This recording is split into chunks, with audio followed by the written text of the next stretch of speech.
Welcome to Whose Turn Is It Anyway, your board gaming podcast where we talk about board games and invite you into our gaming group. We are full of street waffles, schnitzels and bratwurst as we've come back from our very first Essen trip. I'm joined by Adrian. Hello. Becky. Hi. Rob. Hi. And the bad boy of board gaming, Davey. Buakasha. Thanks for that, mate. Well, Ali G in the house. Yeah, well, you said it, so I had to follow through. That's why I left you last. Yeah, the best. I just would have said hi if you introduced me normally. Well, we won't ever. No. How are we all doing, guys? Tired. Yeah, tired. Super tired. I was really, really stupid and did not book today off work. Bad news. You're not the only one on that front, Becky. I also have been to work today, and I would much rather have not. Yeah. Bad news squared. That's not good. Yeah. You guys all good? Yeah. I wish I actually worked today. I'm on the other boat. I had nothing to do. You so said that to the two people who had to work who wish they hadn't. Yeah, no. Yeah. I was just wandering around the house, lost, like thinking, I should be looking at board games right now, but I can't. So why is it so quiet? Yeah, exactly. Just kind of got my board games out, looked at them, unpacked it all, Did the same. put it all back in the box, put it away, then milled around the house a little bit more. It didn't take me as long though, because my hall's not as big. I went, right, that's finished. Well, it's now 9:30. Yeah, what am I going to do now? So no, we've just literally come back from our very first Essen experience, and this episode is devoted to that really, is to give you a bit of an insight into how we found it, what we did, what we played, how we got there, what songs we sang, or butchered. There's a lot. There's a lot. So I thought we'd just start off with some of the logistics and just kind of how we got there and kind of where we stayed and just some of those things, because some funny stories around that as always. We set off on the Wednesday. God, it's such a long time. Yeah, Wednesday. Was it Wednesday? Yeah. Yeah, on the Wednesday beforehand. And Wednesday morning. We'd always planned to drive over, mainly because it's probably the most cost-efficient way of getting lots of people over to a different country. And I have a 7-seater car, and we had planned to obviously have 6 people in, didn't we, Becky? We did. Unfortunately, Kerley couldn't make it, but we did use his space for board games on the way back. Yeah, so, which he's benefiting from now, right? He absolutely is. Yeah, we ended up going the lovely 303 past 303. Henge. Yeah. Always nice to see the Henge. Is it? Yeah. No. I think it's very disappointing from what I was expecting. I like the road, except everyone slows down at Stonehenge and goes, ooh, Stonehenge, and there's always traffic jam. Although there wasn't that day. You just hit, ooh. Well, it was too early for the traffic jam. Like 8 o'clock in the morning. All the same people were in bed. So we caught the Channel Tunnel and then hot-tailed it over the other side and drove through 4 countries. 3 countries later, So we drove through France, Belgium, Netherlands. Oh yeah, it was a little bit Netherlands to get to Germany. Yeah. So 5 countries one day. Yeah. The Essening. The Essening. Yeah. And then we kind of arrived about 8, didn't we? Yeah. About 8 at night, and everyone's hungry. Got to the hotel, went out, got some Maccas. get some Maccas. Played some Love Letter. Oh God, we did play some games. Yeah, didn't we? That was the first game. That was the first game we played. First game. Yeah. Scout was the first game we played. Oh, Scout! I forgot Scout. Scout and Love Letter. Yeah. What an evening. Yeah. It's about Adrian remembers that because he came like a phoenix out from the ashes to win Scout. I think he played the best game of Scout I've ever seen played. Which he had a hand of what? 10. You played 10 cards. Oh yeah, it was like 10 cards. Well, no, it was 3 to 10. So Yeah. 7 cards in a run. Which is like, beat That's that, pretty baby. impressive. Yeah. Yeah. Beat that. So we need to, give props to JP for his very, very good driving. It was very easy for the rest of us, but it looked like a pretty good journey, and he did magnificently for getting us all that way. Thank you. So, Yeah, we came out the other JP. side. Yeah, you're still alive, aren't Yeah, you? exactly. Didn't fall asleep or anything. No, No. It was just no. Or at least if you did, we didn't know, so it's fine. I kept pinching my leg. No, the drive actually wasn't too bad. I think I was saying this to Rob the other day. I think because you all kind of entertained me. We sang a lot. I don't know we about sang a lot. entertaining. We sang a lot. Yeah, but that was to do with the really kind of shitty playlist that we had constantly It going was an through. amazing playlist. No, it it wasn't was. the Cheesy Bangers playlist, so I mean, No. but it was good. But it had its own place. Most of it was top of my head. A lot of And Euro Adrian's. pop, wasn't there? There's a lot of Euro There was an pop. awful A lot of Euro lot pop. of Euro pop. There wasn't a lot of Europop. There wasn't. There was about an hour. There's about an hour wasn't it? out of a sort But of. it felt like a long That's time. a lot of Europop. Yeah, it did feel like a long Not for time. me. Adrian said there should be more Europop in There this should be playlist. more Europop. Get rid of all that. The nonsense. highlight of the journey for me was when we got on the train and the Venga boys come on. Yeah. That was it. Yeah, it did. And the volume went up and the We liked car to was party. bouncing.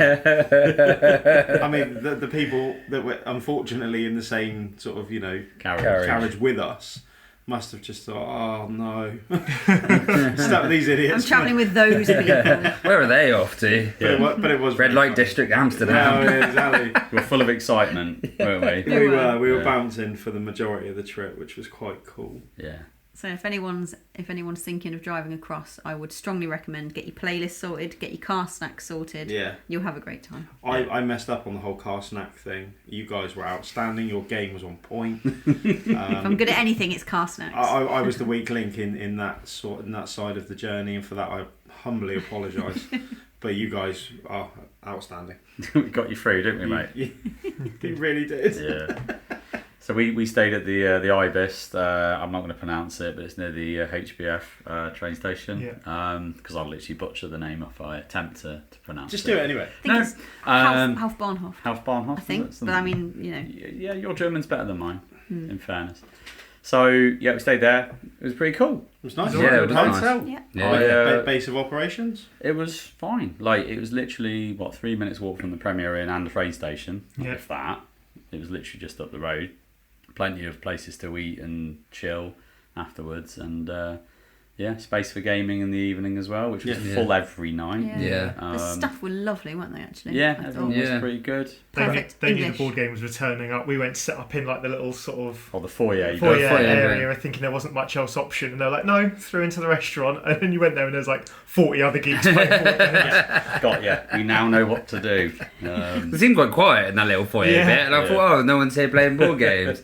Then you went into the restaurant, and you were like, oh no, we were just in the wrong area. Absolutely. But I think in terms of getting to the convention and back, you're about a 40 minutes walk, maybe a bit under or over, depending on your speed. But we're right next to the underground, which is, I don't know, 6 minutes. 6-7 minutes, Yeah. wasn't it? Yeah. Just And if you're even cooler, there's scooters everywhere. bad boys. Yeah, exactly. Yeah.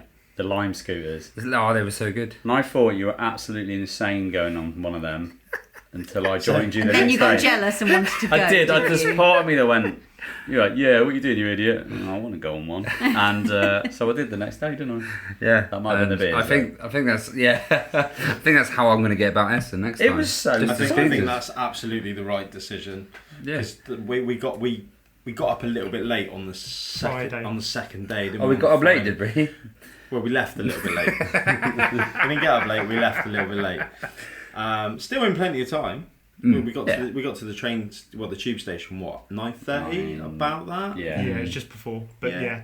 And the queue was horrendous. So we decided to walk because Adrian walked home the night before and said about what a lovely walk it was. So we thought we'd walk it, and it was great. And Davey come across this parked up scooter in the middle of the road, and his eyes went big like it was Christmas morning. And he was like, "I'm going to get a scooter." And then we spent 15 minutes trying to work out how to get that scooter. Yeah, it was a scooter that was already booked, right? But it took me a while to download the app, get it all sorted, and then it was like, it's booked. So I was like, well, I need to get a scooter that's near now because I can't go past you guys without a scooter. Yeah, They're going to think I've committed, bottled mate. it. Yeah, so I was like, well, I need to find one. Couldn't find one, but so I thought I'll just walk with you guys for a bit longer. And then saw another one just off the beaten path, and I said, right, keep going, guys, don't wait for me this time, just keep going, I'm definitely getting a scooter. And then got one, and then off I went. I don't know why though, but when you went by, all I could hear was P Diddy, Bad Boy for Life, as you were going by. I don't know whether that says more about me or you, but it was awesome, man. You looked quality when you went by. That's the thing about Davey, is that we kind of deciphered this on this trip, that you're a kind of chaotic neutral, right? As a persona, Yeah. but with a high luck statistic. With a high luck statistic. Like ridiculously high luck Yeah. statistic. So that just means that you just go, nah, who cares?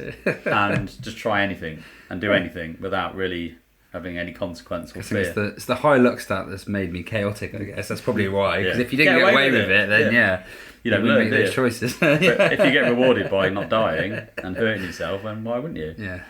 It was good fun. But I think looking back, I'd scooter it rather than... I recommend it. Yeah. It was fun. It was fun. Probably the funnest way to travel to the main convention hall. How much did it cost you? About €6? Not even that. Yeah, it was £4. When we were on the way back, when we went from the restaurant, it's €4 something, wasn't it? Yeah, it was like, what, £3? I think the first time because you get 10 minutes free to start with.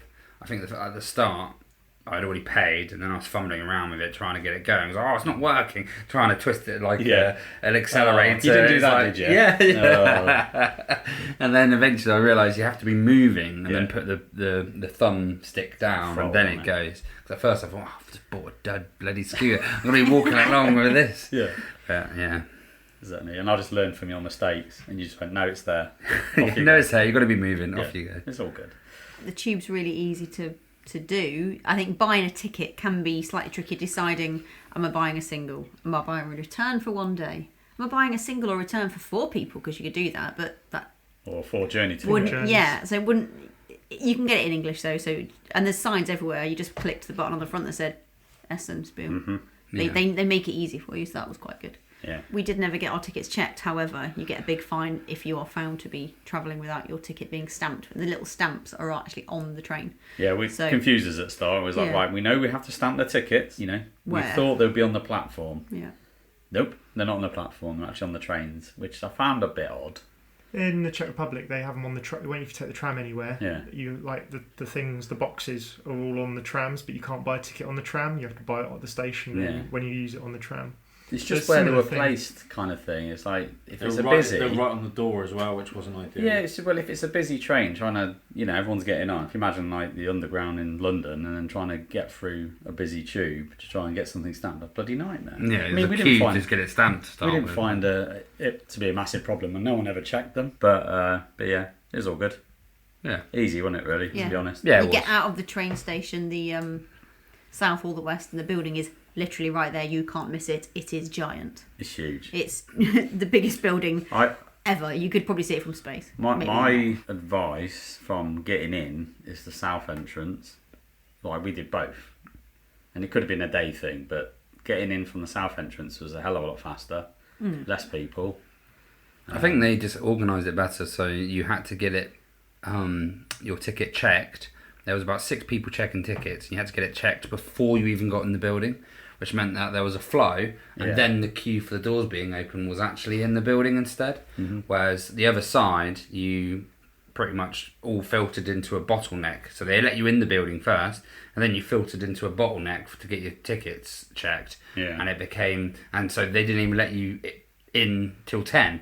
So your tickets didn't even get checked till 10. So then you had to queue after that. So we the day that you scooted off, we went in the east entrance, which I think is the main one, and we was after 10, so it was already open, and it still took quite a fair amount of time to filter through and just. Well, I was quite towards the front of the queue at 10 when they opened, and it still took me about 20 minutes, I think, to get to.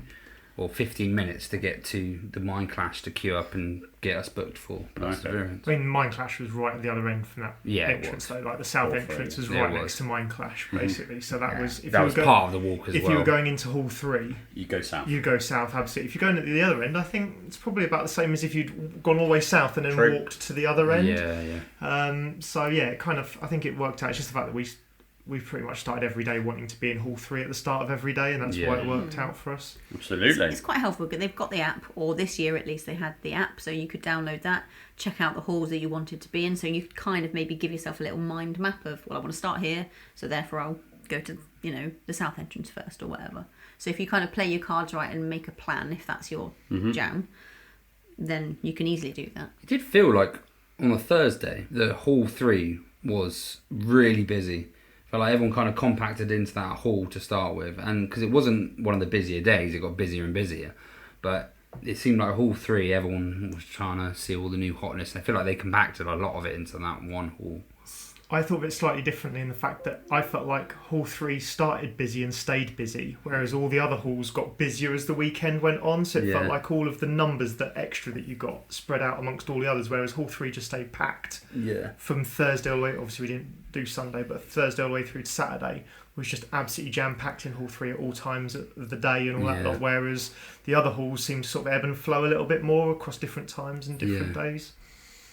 But yeah, you're right, Hall 3 was rough. I feel like they need to spread it out a bit more next time. I think it's where all the I would say popular, but the Meteor Euros. The Meteor Euros are the publishers that most people would know or have heard of, mainly in that hall, and it just seemed to be where everyone wanted to be, which was great, but Christ, it was busy. Yeah, it was, yeah. Can I just say that from a tourist point, what a place Essen is. It's lovely. Yeah, it's lovely. It was beautiful. The people were lovely.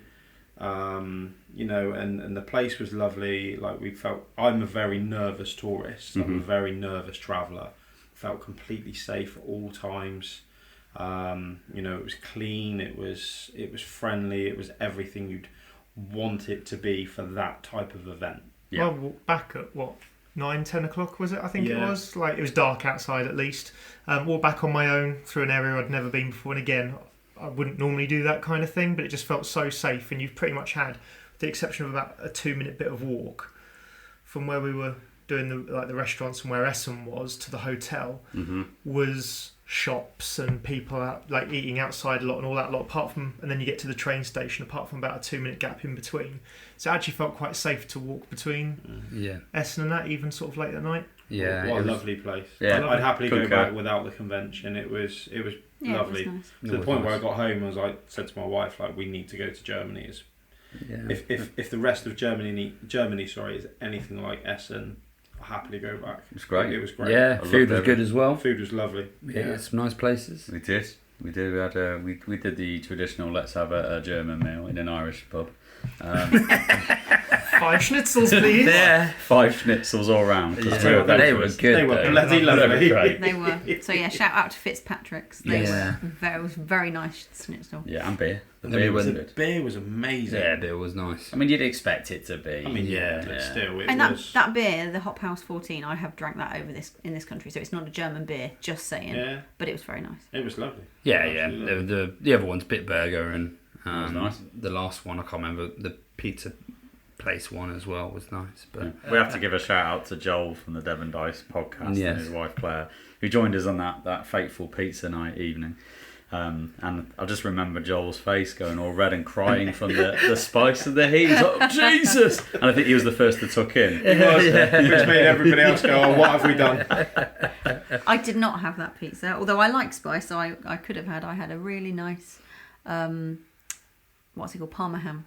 Nice. It was really delicious. Yeah, me and Claire was sat at one of the table, and we had different pizzas. You all were just copying each other and having one pizza. Yeah. And it did look really nice, though, I have to say. It was beautiful. Amazing. It was amazing. But yeah, anything else on logistics, food, the place?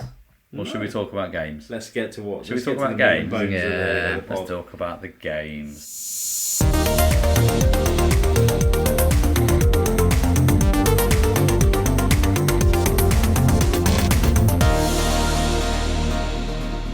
Right, shall I go first?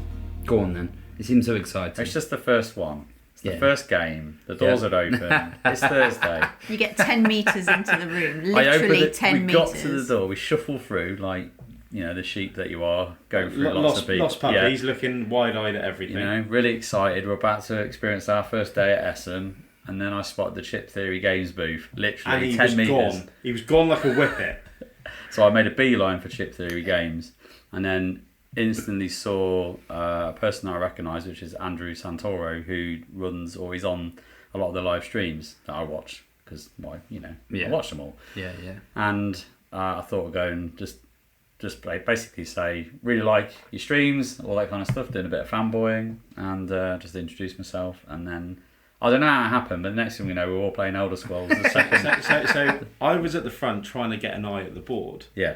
He came over and he said, "Oh, are you interested?" I said, "I cannot wait to play this bloody game." And he said, "You guys are media, aren't you?"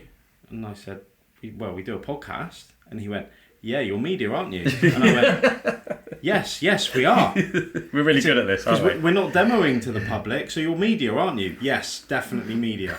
He was like, awesome, come on in. And I can't even talk about it. I was that excited. You were? I was. I sat down. I was like, I can't believe we've been in Essen for 10 minutes. And I'm playing a game that I backed. I didn't even think it was 10 minutes. I think it was like 2 minutes. Yeah. I'm playing a the game doors open. that I backed that I know is not coming till next year. I'm a massive Elder Scrolls fan. I love the Elder Scrolls Online, Skyrim, Oblivion, and Morrowind, and everything. So the fact that I'm sat down playing this game, and it was a prototype. Yeah, it was. So the artwork wasn't anything as it funny. should be, but somehow it made it better because they took some screenshots of characters from Oblivion, which is an Xbox 360 game. Like potato head. So it was and it was brilliant, and it somehow enhanced the experience. But if the finalised game is anything like what we played, I can't wait. It was a really good game. The combination of characters, classes, and skills. There's so much replayability in that game that I cannot wait to get my hands on it. It was brilliant, and I loved every second of it. Yeah. If you imagine, they've basically taken all the bits from Too Many Bones that you like and love, and then slapped on from all people's criticisms of saying the map's too restrictive, from saying that sometimes they couldn't, you're locked in. Sometimes you're locked in with a character, and there's set combos to that character, and they've kind of went away from that. So now you've got this free-flowing class system. You've got these abilities that slot into whatever class you want, so you can mix and match your different abilities and dice. You've got a nice little contention with your skills. So you've got a lot of skills, and they pretty much said, go crazy, have as many as you want. But the limiting factor is going to be if you go into one and you slot one perpendicular to it, you only ever be able to fill up, because you fill up from each side. You can only be able to get 3 or 4 on your skill. Six dice slots. So there's 6 slots. You'd only have 3 each side rather than 6, and that's in you that could go 6 and none, or 4 and 2, depending on how you want to do it, which was cool. But I think I'm going Necromantic Archer. You've picked the class already. Dragon Knight. Necromantic Archer, just because. Why the hell not? It was great, and they've opened up the map as well. Yeah, the map's much bigger. They've got this nice exploration side to it. Yeah, there's 3 tiers of maps, because you've got the main region, so you could have Skyrim or insert any other region. Valenwood. There you go. Which is what we played. So you've got the region that you kind of travel from town to town when things will happen, and it kind of uses the Too Many Bones day system. You kind of ratchet up, and then you have what's called clashes, and clashes are like a zoomed in kind of area of the map where you will have fights, and you can move around pretty much as you would expect on a hexagon battle map. But then you kind of have delves where you're in a specific dungeon, which will either be kind of procedural generated or from cards or whatever, so you don't quite know what you're walking into, you don't know what treasure chests might be there and things like that. So they've kind of got that 3-tiered hierarchy of exploration, which is really interesting. Yeah, it kind of feels like they've taken a little segment of some Gloomhaven event style, because they had obviously the events and Too Many Bones anyway, but they've expanded on it a little bit more, I feel, and then interlink that with the day system, and your events can overlap into your encounters. You've got sequencing things where if you've made a decision beforehand, then you either have to make a decision later in this event or certain things will happen. Yeah, it feels like an ironed out experience already. I was really surprised. Yeah, and for me as a Too Many Bones fan, you can tell the DNA's in it. But it doesn't feel like Too Many Bones. It feels completely feels different. Like a different game. How many people came up and asked us, is it just Too Many Bones? Everyone. Yeah. About 6 or 7 people either what's it like or is it just Too Many Bones? Yeah. So you can, like you said, the DNA's there. You can see where its heritage has come from. It don't feel like but it did not feel like Bones. Not at least the combat system did. No. Also, just note, all the Chip Theory guys were great. They came over, they really took care of us. Andrew was great. To the point where he was like, just kind of do whatever you want. I don't care. It's a test game. Have as much fun with this as you want. Basically. They had lots of fun. They had 3 hours of fun. He was very interactive. We did pretty much a whole start of a scenario as well, so we got a good taste of the game. And he was such a good sport, real good sense of humour. Yeah. We had loads of fun playing it. Brilliant. People were like, crowding around to have a look and then trying to demo it themselves, weren't they? So we're very lucky. I just can't how lucky we were to even just get to play it. Because you're rolling with me.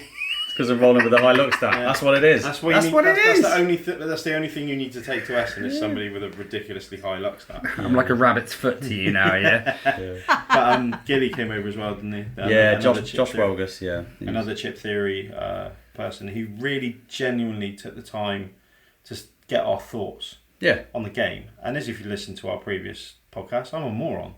Why the hell are you asking me? You're a professional game maker. Like, don't listen to anything I have to say. Just do what you do. You're bloody brilliant at it. But he genuinely sort of cared about what our thoughts of the game and everything else, and which was really, really sweet because, like I say, he doesn't know us. No. He didn't have to take the time, and he we had a good 5-minute chat with him. I was just fanboying. Like big time, because like Gilly, he designed one of the new gear locks, Carcass.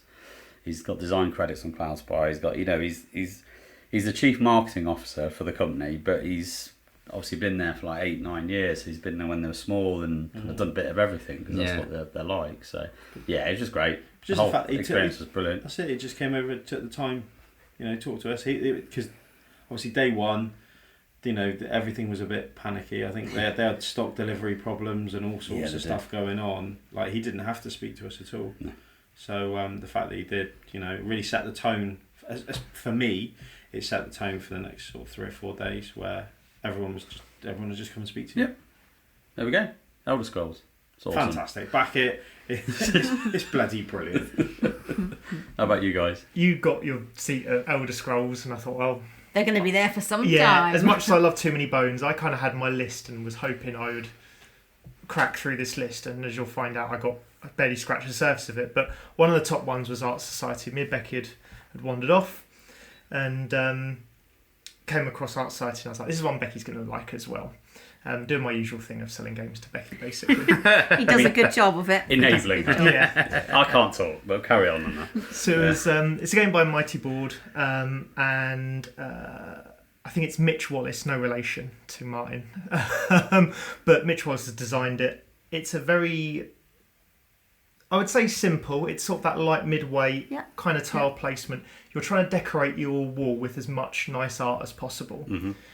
And at the beginning of each round, you select a number of different sized tiles, and whoever's first player doesn't get to see the art, but gets to see the size of the art, and they can select what they want out of it. And then it's all turned over, and you've got a very basic sort of bidding mechanic. You've got 1 to 20, and throughout the game, you never get those numbers back in your hand, so you've got 1 to 20 to bid on everything. So you're kind of trying to work out whether to bid low, start, high, start. How much do you really need that particular size piece or whatever? All that kind, yeah, absolutely. And then the basic rules are you don't want 2 types of art next to each other. So you don't want a portrait next to a portrait because that's not interesting on the eye. You want a portrait next to a landscape or something like that. But at the same time, there's like 4 or 5 different types of frame, and you want to put types of frame next to each other. And if you do, you get little bonuses which kind of give you filler pieces, don't they? They're tiny little filler pieces that are also worth victory points. You also will have 1 painting left over each round, and whichever painting type is left over makes all of those paintings more valuable. So if you leave a portrait at the end of the round, it goes to one side, and it means that portraits are ×2, ×3 value, whatever it is, and you're just trying to fill up your wall full of paintings because you just kind of repeat that round after round. We only played 2 rounds, and I was like, oh no, this game works now. Nice and sort of low medium sort of tile placement. Really enjoyed it. Yeah, you bought it. Bought it, yeah. No surprise there, listeners. No surprise. But yeah, I had heard of it. I recognised the kind of one of their main images for Art Society is this kind of rhinoceros with a Cardinal Wolsey hat on. Okay. And it reminded me. I've just realised what it reminded me of.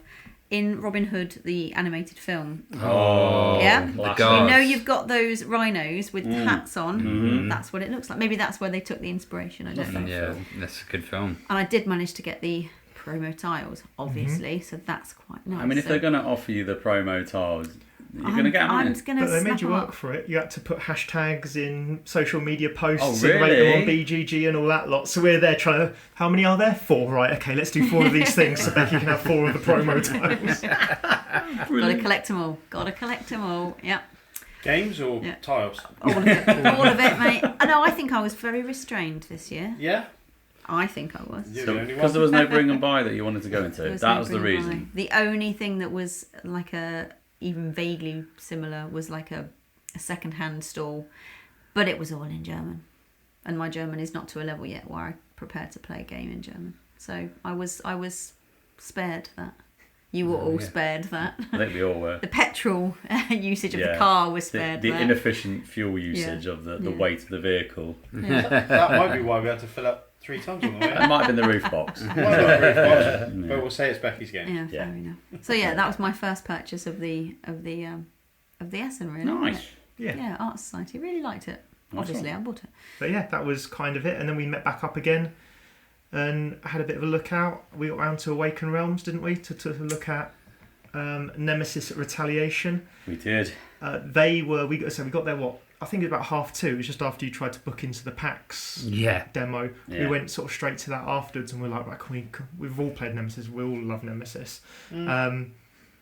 Mostly. Most of us love Nemesis. And it's obviously the new one out, and it's like, right, let's see if we can get booked in to play this. And they're like, no, it's all gone.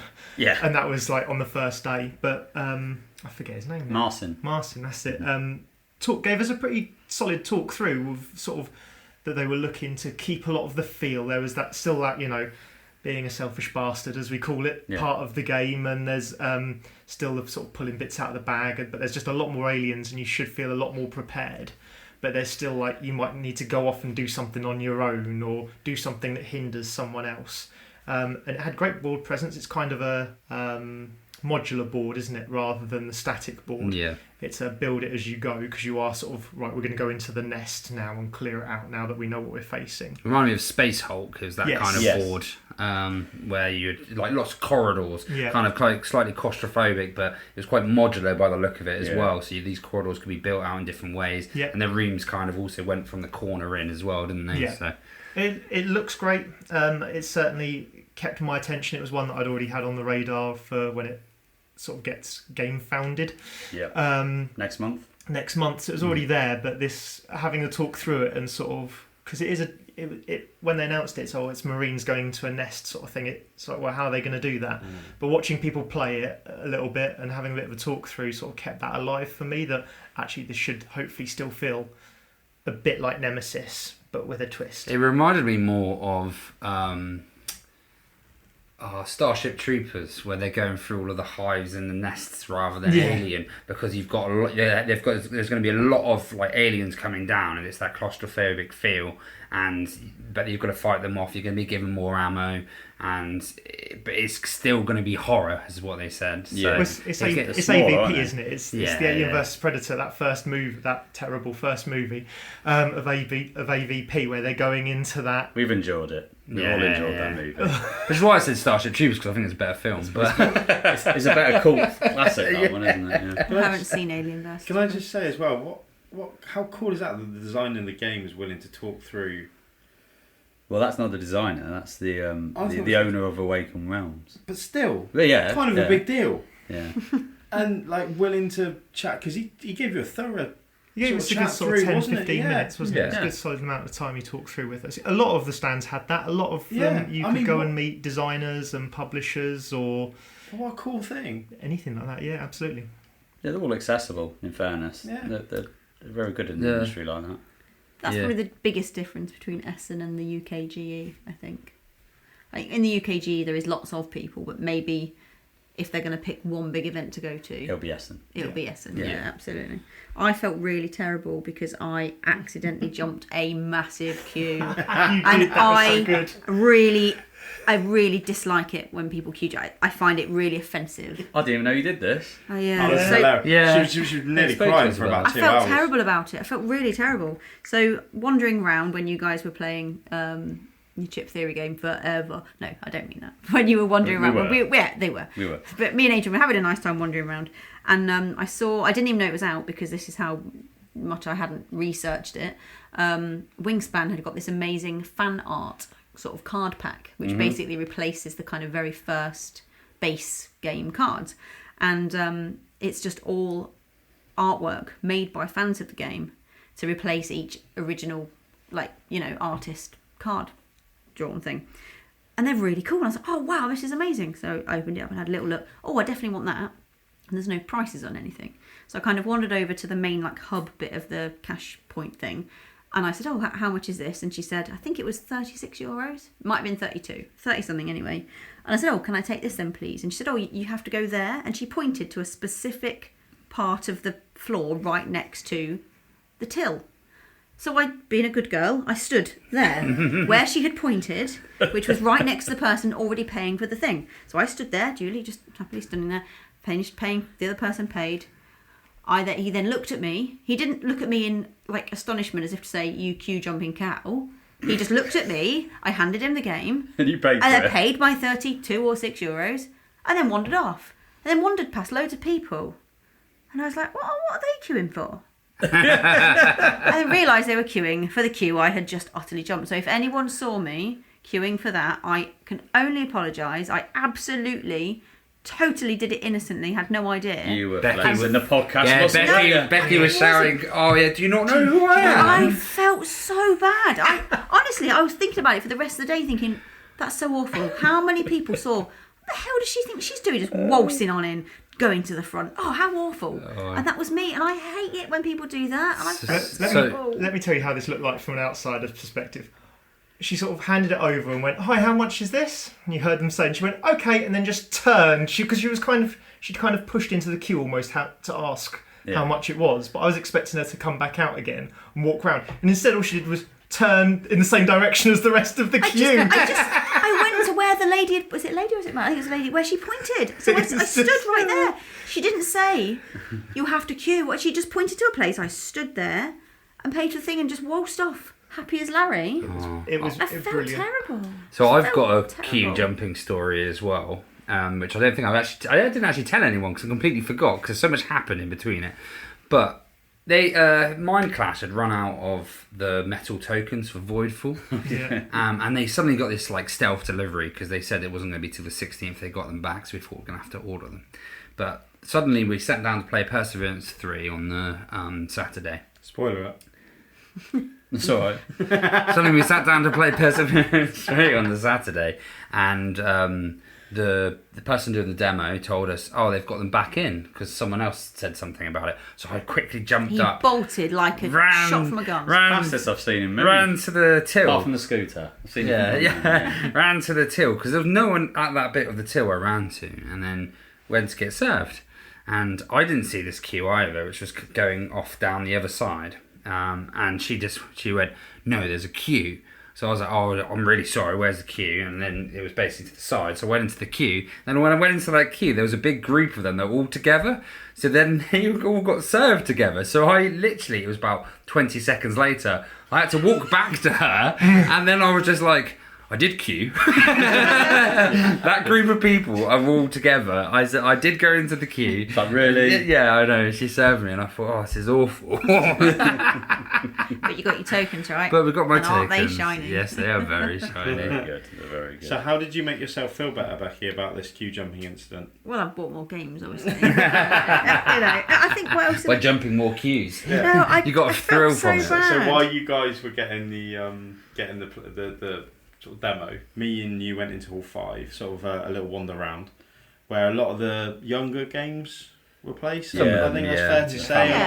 Family kind of the games, family games and the younger games, and we saw a game that me and you played on holiday, which was quite cool. Chicken hot dog. Oh, chicken versus hot dog, yeah. Which was cool. But Becky made a beeline for a specific stand that I had no idea why we were going to this stand. But what game did you pick up? Kabuto Sumo. Which I thought, this looks weird. It's just amazing.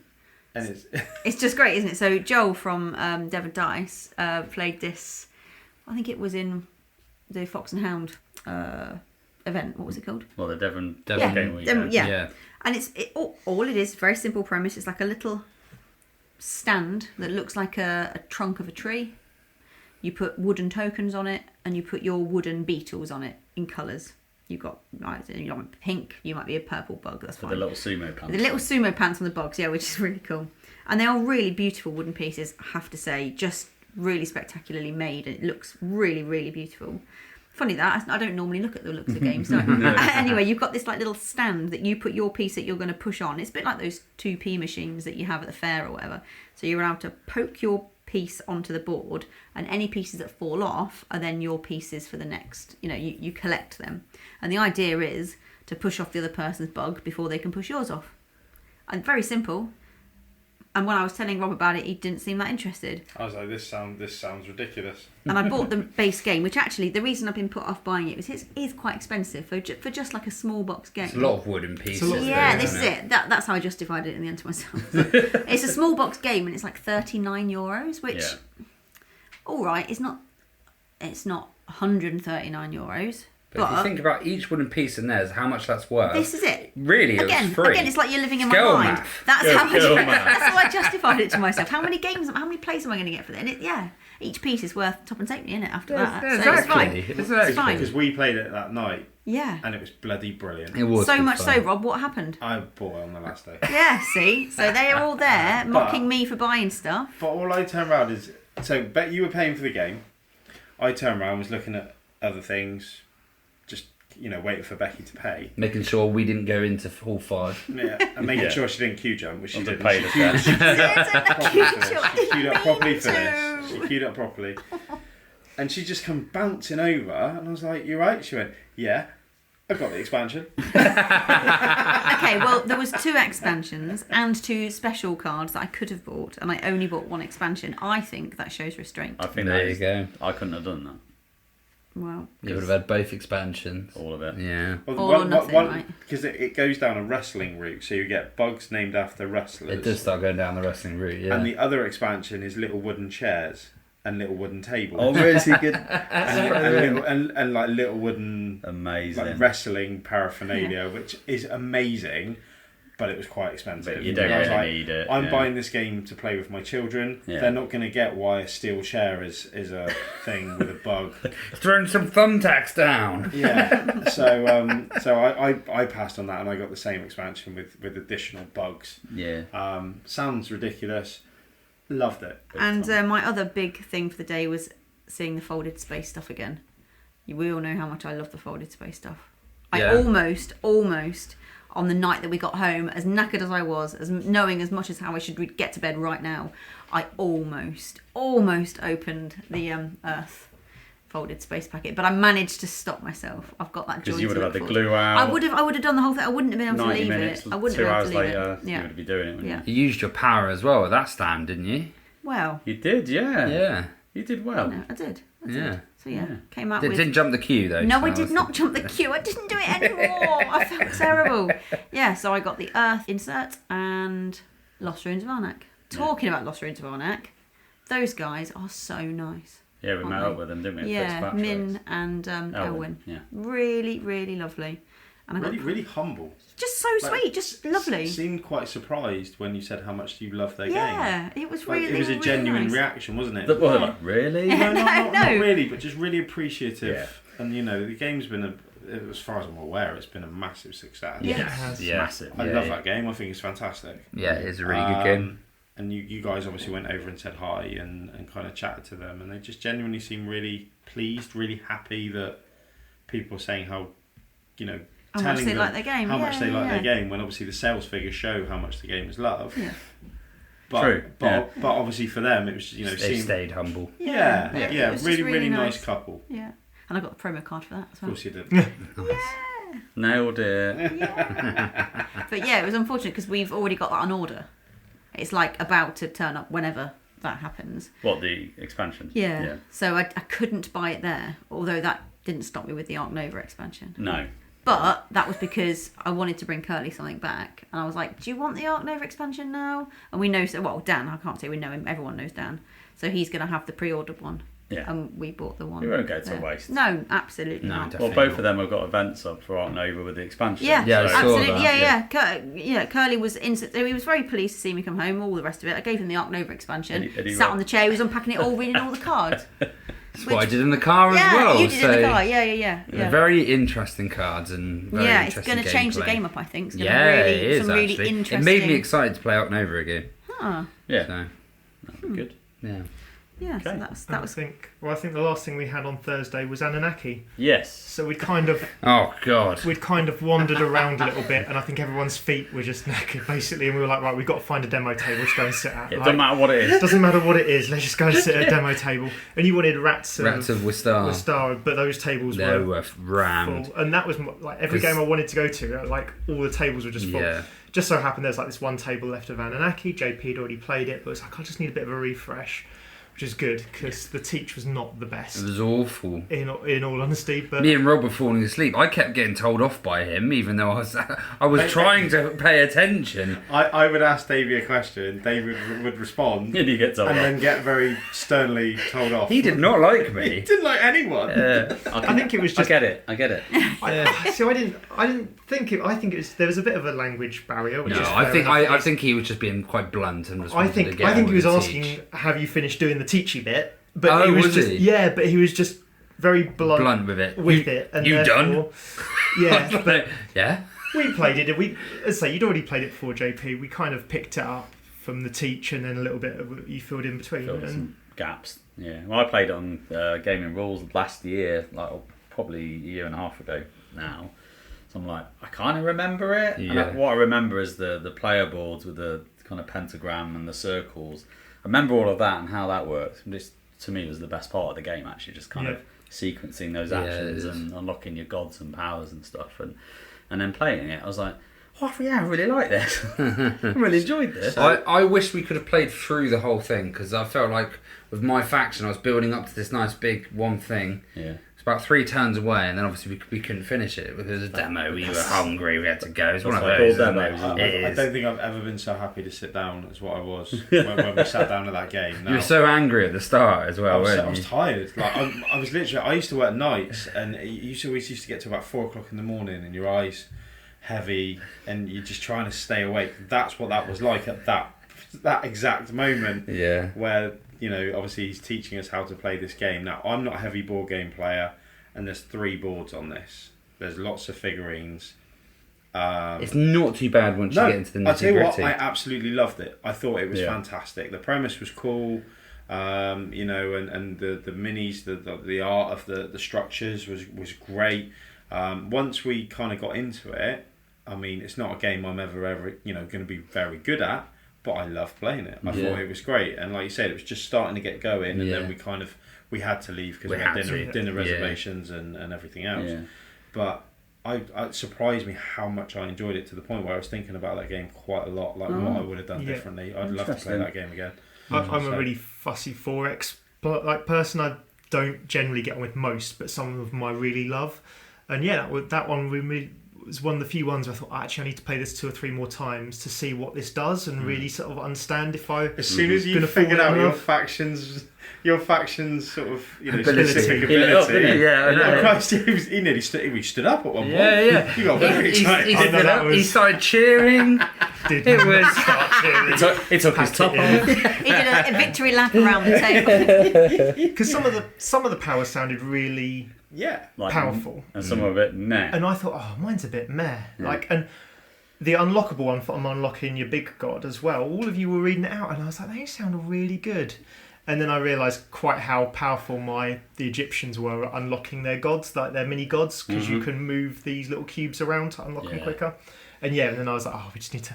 If I can get to this turn, then I'll have had a couple of gods out and I'll have invaded, because you've each got your own planet, which the different gods can invade, and then you've got Earth, which you're basically fighting over, isn't it? It's Atlantis right in the middle, which is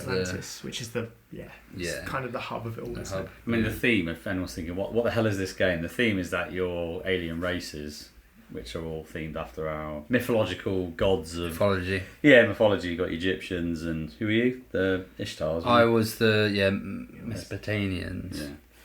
And then you had like the Greek Norse. And I was the Romans. Norse, yeah. And there's more, I think. The Egyptian gods look cool as hell.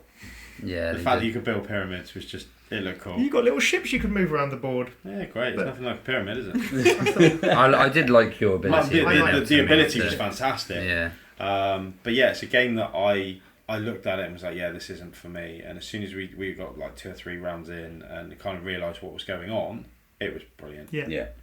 It's a good game. Yeah, at one point you were very much, can I do this? Can I put this much effort in? Because you're so tired. Because there was so much stuff, and honestly, my head was bobbing. I honestly think I did fall asleep for about 30 seconds. You know when you're like, oh shit.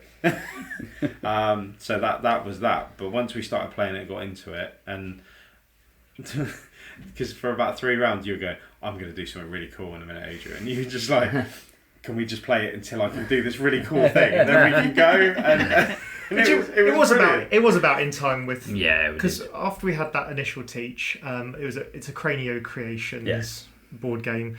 One of the people on hand kept coming round and kind of going, is everything okay, and sort of making a bit of jokes about the fact that had our elbows on the corner and was pulling the tablecloth off and stuff a really like slow that. magic trick, wasn't it? Yeah. But yeah, she kept coming around and making sure we were okay and all that lot and having a joke with us and sort of made it a bit more. It was just a rough start, wasn't it? And then after that, once we all got into it and... I think it was just because of how busy and loud it was. We couldn't hear him. He realised that, so he was just pretty much teaching JP because JP had his full attention there and you were sitting next to him as well. I just nodding there. Mm-hmm. So it was definitely a rough start. My only downside for this game was the board. The double layered boards were really nice, but mine looked literally like a boomerang. Like a banana, didn't it? Yeah, it curved so much, which after use and playing, it will probably flatten out, and you could probably flatten out in the box and stuff. Yeah. But for the demoing, it was just like It's like wee. Yeah, it was like a seesaw, like a long ship. Yeah. But other than that, it was a good game. It was a good game. I would like to get a few more plays in before. Well, Kerley has it. Yeah, exactly. Kerley's had it literally delivered, right? It arrived. It had arrived when we were on holiday. Yeah, so when we got in from holiday, we opened the boxes and it was. So there it is. We've got away. Also, one last thing that I did was buy Forest Shuffle. Yes, you did. That seemed very popular. Very popular. A lot of people were walking Everyone around had with a copy of that. Yeah, so I was buying a copy for Stu in the game group because he kind of put a little shout out request. And as I was stood in the queue, because it was a little bit of a queue to get in the booth, I then rang Kerley and was like, "Well, I like this." He was like, "Well, I don't know. Why don't you look on Board Game Geek? See what the heaviness rating is?" And I think it was something like insert in number here that I have literally. I think it's between a 2.5 and a 3. It wasn't. Yeah, it wasn't heavy, and I was like, "It's got a little fox on the front." Stuart really likes it, and he, I like some of the games he likes. Go on, why not? I'm gonna buy, and it's a small box, and I thought they won't tell me off too much if I just buy a small box game. So I bought a small box game. Yeah, so it's a game, if you haven't heard about it, it's basically you end up playing animals which have abilities. It's kind of like it's not a deck builder, but it's a card game. But then you also have the way your animals slot in is very different, and you have trees that you'll place down or caves, and you've got trees that you'll place down, and then you can slot your animals over, and you have like dual layered animals, and they will like slot over from either the right side, the left side, above or underneath, and so it's similar to the enclosures in Zuuli. And you have to slot these animals in, and you'll get modifiers depending on what certain animals you've got in. You'll get certain benefits of obviously playing them, and then you've got like a little row, and you have to spend your cards to play another card. But those cards you spend end up going into the middle of the row so that other people can get them. So you've got to really think about what other people's card, like, do they want these cards in my hand, or I better not play them? Yeah. So it looked like a really tight.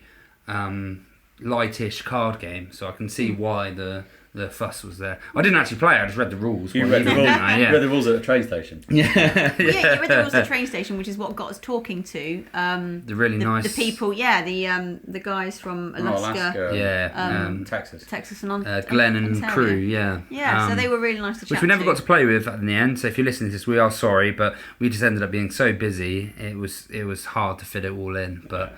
They were lovely. Really nice. He runs a board game convention in Alaska called Platypus Con. Yes, he does. I remember that Platypus Con. Yeah, and he programmed some of the games on Board Game Arena. He did. So You were quizzing them about that, weren't you? yeah, well, I wasn't quizzing them. We were just having a chat, but yeah. Yeah, but you were like, ooh. Yeah. You're basically geeking out talking codey language. Yeah. 1-0-1-1-0-0-1-1. Oh, 1-1-0-0-1-0-1. Yeah, so I'll leave you to it. They were really nice guys, weren't they? So Yeah, it was they were. nice to see them. And so it would have been nice to play Forest Shuffle with them, but we never got around to it. So No. I think that's one maybe thing. next year. One thing about the con, everybody is there for the same reason, and people seem to be so friendly. I think if you'd gone there on your own, you would have no problem at all finding people to play games with, or you know, there's no pressure. It just seems that everybody in the hotels pretty much is there for board gaming. Yeah, like, can you fill in a player slot? Yeah, great. Yeah, I got invited a few times. Like Yeah. there's a game called Trio, which got a bit of a shout out on a few people's like YouTube channels and all that. Like just a little card game. You ask for the highest or the lowest of the person next to you, and you trying to collect sets basically. And I walked past that twice, and both times I got a could you join? Because there was 2 people there. We need a third person to play, sort of thing. Yeah. So yeah, I had that a couple of times in a few other places. That's awesome. Invited me on my own, but normally it was for bigger games, or I just had to be somewhere because we had something booked in or whatever. Whereas all the games I actually wanted to go to, I had a queue a mile long and couldn't get to it. But Cool. So now the game that I kind of want to talk about next is actually what we played on the Friday, which is, I didn't even know it was at Essen, and it's thanks to Rob, who kind of pointed it out. Was Star Wars. You're on fire. I went over on, the I Essen did. things, weren't you? I went on a recce. Well, luckily, you guys didn't spend too much time in Hall 1, did you? yeah, No. I went to it a few times. Oh, really? Yeah, I'd seen it. I didn't know you would, because it's a trading card game, and I didn't know that you guys were up for trading cards. I didn't mention it because it was like, well, you guys don't normally talk about trading card games a lot. As soon as I saw it, I had to basically run back. JP, guess what? I don't think I quite said it like that. Yeah, but as soon as you told me, I did the same, and we ran off together. And we literally ran off to Hall 1. So what was it? Star Wars Unlimited. No. So it's their next kind of trading card game coming out next year. March. Yeah, March. And we thought, let's go and check it out, thinking we're not going to be able to play this. Again, very lucky. Spare table, just sat there open. Thought, right, jump. Get in it. Because they had a lot of German, obviously they had a lot of German speaking tables, and not as many sort of English speaking, but luckily a couple got up and walked off, and he said, well, I've got 2 seats available, so we managed to play a full game, basically. Yeah, we did. Yeah, full game, end to end, and I played as Darth Vader. Because you're an evil git. Classic. You played as Luke Skywalker. Because I'm a legend. Never a true word said. Yeah. Well, you know. What happened? I got my ass kicked. Yeah, there we go. But I've never played trading card game before, so you know. I don't think I have. You have. Is Keyforge a trading card game? Yes. And Netrunner. I've played a trading card game. So, but then they're very different. They've all got very it's an different LCG, mechanics. though. Is that classed as a trading What's card an LCG? game? Netrunner. Oh, yeah, okay, well then Keyforge was. Is it a trading card game when you're buying the deck? Yeah. He's trying to worm out of this, isn't he? He is trying to worm out of Yeah, it, right. isn't he? Yeah. Shut up, JP. So no, those that don't know what it is, I mean, I can't really compare it to any like Magic or anything. I've never played it. I can. So what it is basically they've taken some of the elements from Commander. If you ever know what Commander is basically you have a leader. Or your commander, and that leader sits out on the board. In this Unlimited, you have a passive power, which will sit there, but then to get your commander out or your leader out onto the board, you have to spend some mana or some, what do they call it, resources. This guys call it resource. Some resources. What Unlimited seems to do well is they deal, and the same as Lacana, they deal with the resource issue with you can spend a card from your hand, put it face down, that's now your bit of resource to spend to get a card out. You'll never get that back into your hand, and well, at the moment anyway, there might be mechanics where you might be able to switch those, don't know, it might come out, it might not, but that's now your resource and you'll slowly build it up. So you have to really think about, do you want this card later? Can I put this down? How powerful is this card? So the more you know your deck, kind of the better it is. And then it has what's unique to this, and it doesn't have in Lacana, was the fact that you've got a ground side and then a space combat side. Mm-hmm. They can't ever kind of you can't ever have one over on one side, one on the over the other. It has to be troops and then your forces, but there are some abilities that do transfer over. Yeah, you can't have a stormtrooper that deals damage to an X-wing. Yes. Because, well, space. Yeah. And things like that. Spice! But Darth Vader is a different animal altogether. He can do whatever he likes. Yeah. He can crush an X-wing and then murder everyone else. Yeah, they're lovely. It's brilliant. Yeah, so yeah, thanks for that, because I would have butchered the comparison to Magic. I would have said That's cards. That's right. It is interesting how Lacana and that have exactly the same sort of mana system, if you like, of producing resources or mana. They've come out, within like 9 months of each other or a year of each other? Yeah. Probably been designed fairly separately, and yet they've both come to the same conclusion. I think they must have dipped into each other's team a little bit with their designing of it, because it works. So why not? So if and they probably looked at Lacana, they might have even had their own resource system on point and just thought, you know what, that works so 10 times better, let's use that. To be fair, it has kind of been used in some other card games. Well, but it's just World of Warcraft, wasn't it? It's just interesting that they've launched 2 major IP trading card games with the exact same system in it. Yeah. With very close together. Yeah. Well, it's also the success of Lacana. It's like the crazy not to with the Star Wars now. And to be fair, the Lacana didn't really draw to me. I love trading card games, but it hasn't drawn to me. Magic's in an awful state, so I've sold on my Magic. And then suddenly the Star Wars thing comes out, and it's like, hello, it's taken parts of Commander, my favourite format, and it's got basically it plays like Magic, because they're not reinventing the wheel, and it's starting off, so it means there's not going to be a lot of convoluted cards in there. I'm in. What I will say I'm is in. The queue for Lacana was a lot bigger. Yeah, of course, but it's established Disney, now, isn't it? It's Disney. Well, it was big at UK and Gen Con and all that lot. It's been going, Lacana for sure. But I really enjoyed Star Wars. Really enjoyed it. Yeah, fast paced. Really quick. Yeah. Was it first of 40? Was it 30? 30 points. 30 damage to the opponent's base. The first couple of rounds, I was like, geez, this is going to take forever. It really didn't. It scaled up. It scaled up quite rapidly. And it was great. Really enjoyed it. And you were looking at videos of this on holiday. Yeah. And we both said, yeah, we're kind of in already. After playing it, I'm 100% in. It was a lot of fun. Really enjoyed it. Just the only danger will be popularity. Hopefully it will. Well, FFG butchered the launch of Destiny when that came out. So hopefully they don't do the same, because Destiny I loved, and they just didn't. The first run, they so underprinted. Yeah. Well, that's what it all swings on. It all swings on how they handle with TCGs. So hopefully do a good job. We're watching you. FFG. Yeah. Don't mess it up. Yeah. Bad Boy Gaming would be after you. Yeah. Put your leather jacket meme on. machine. On his little lime scooter. On his lime. Over to America. Rolling. On the water. Yeah. Anyway, that was the big highlight for me on Friday. Also the guy who kind of showed us the game. Yeah. Kept coming back, checking. Once he kind of realised that we knew what we were doing, he just left us alone to kind of figure it out. Came back, checked out, made sure everything was all right. Went away again. Like he was brilliant with us. And I'm gonna get JP to absolutely butcher his name, and for that we apologise.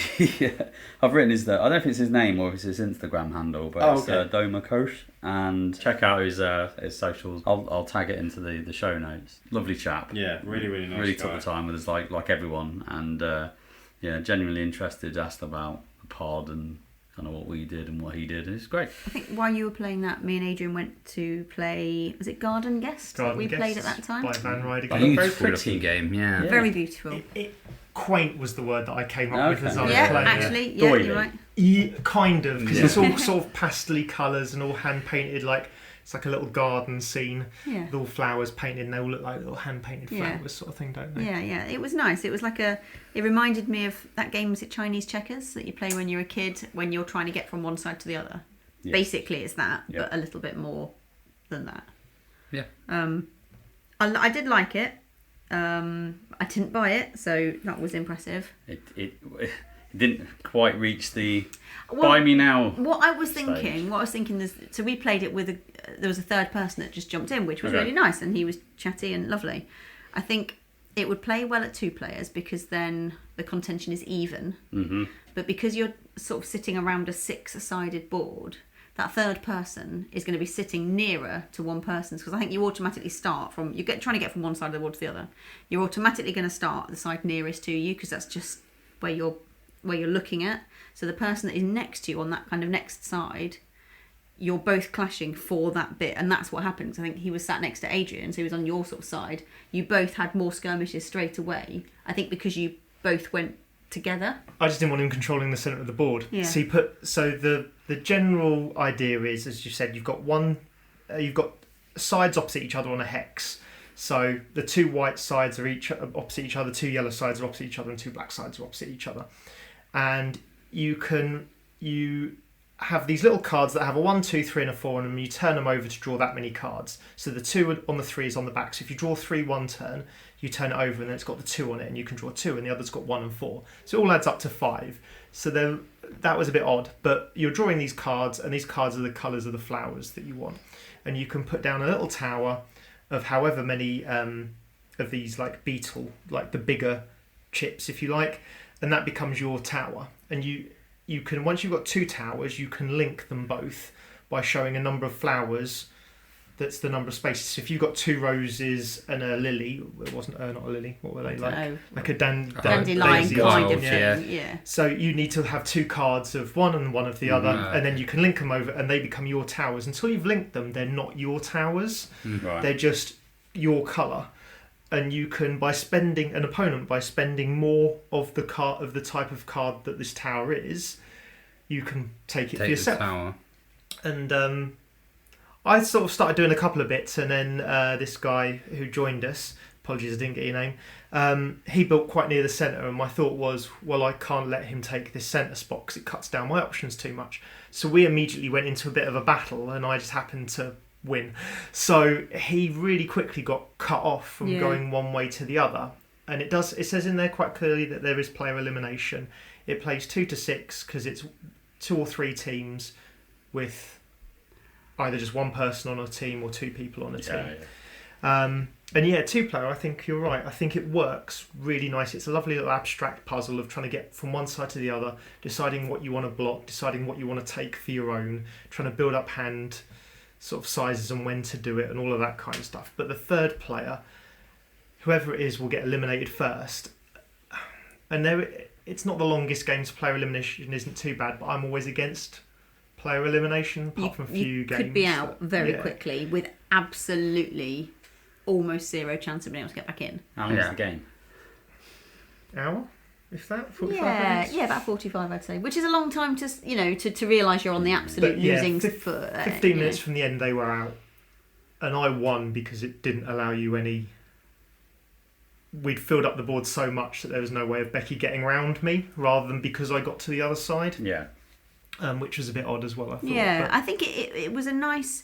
I think sounds interesting, but needs a little bit of ironing out. Or well, I just think once you've got a strategy, I think we watched a couple. There was a 3-player table that got up, or that we sat down in, and then there was another 2-player table, and every time I went past where there was 2-player, they looked like they were really getting into it in the abstractness. It's just the 3rd player. I think you have to know what you're getting into a little bit. Or even 2 on 2, I guess, could work as well. Yeah. Because even if one of your teammates gets eliminated, they can still be in the running, giving, No, once a team's eliminated, Oh, is it not? Yeah. So you would have one player out and then the other player still. No, so you'd be the team of 2 would be out. It's Fine. 2v2. So once a team's out, it's out. But there you go then. So that exactly. That's why I think a 2-player or 2-team works much better. Yeah. And it was lovely. And actually, from an abstract puzzle, it was pretty good. It's just that I felt bad for this random person who joined us, and I think who we eliminated halfway through the game. You probably couldn't do. Adrian actually loved it secretly. He was like, "Crush you!" It felt quite awkward. Yeah, because he was a nice guy, and so then basically he could either just decide to sabotage a person, which then it's kind of you're being ganged up on, which is not really nice in that kind of game. Yeah, the standard problem with a lot of 3-player versus games. Yeah, so I do wonder how much. Like, you could play it lots of times, but it does depend on the card you pull. So there is quite a luck element. There is like a wild card, so there is like a card that counts for all the flowers. But I can't imagine you could learn many great strategies. And or you learn how you basically like to play, and then you can't do anything different. Yeah. But it was very pretty, and the girl was It looked amazing. Whenever I walked past, I did like the look of it, and I did look up my street in some aspects because it's, you've got a slight chess aspect there with the way your moves are being made and that contention. It looks good. I like those kind of games because, especially 1-on-1, you then have to try and think, what are they going to be doing in X amount of turns ahead, and it becomes a bit more of like a mind battle. Yeah. So I think if Kerley would have liked it, that probably would have persuaded me to buy it. But I know it's absolutely not his cup of tea at all. And it would be a game that you'd have to sit down for. I think if it was 1v1, it would probably take a bit longer because you'd probably be doing a lot more. No, that's mine. No, it's mine. No, it's mine. It's hard to say, I think. But it was definitely around that 45-minute mark, and it's a nice abstract puzzle. Yeah. Definitely. It was popular. There's definitely a lot of people sat down. Yeah. Becky showed it to me when we were walking around, and I thought, Blockbuster's advanced.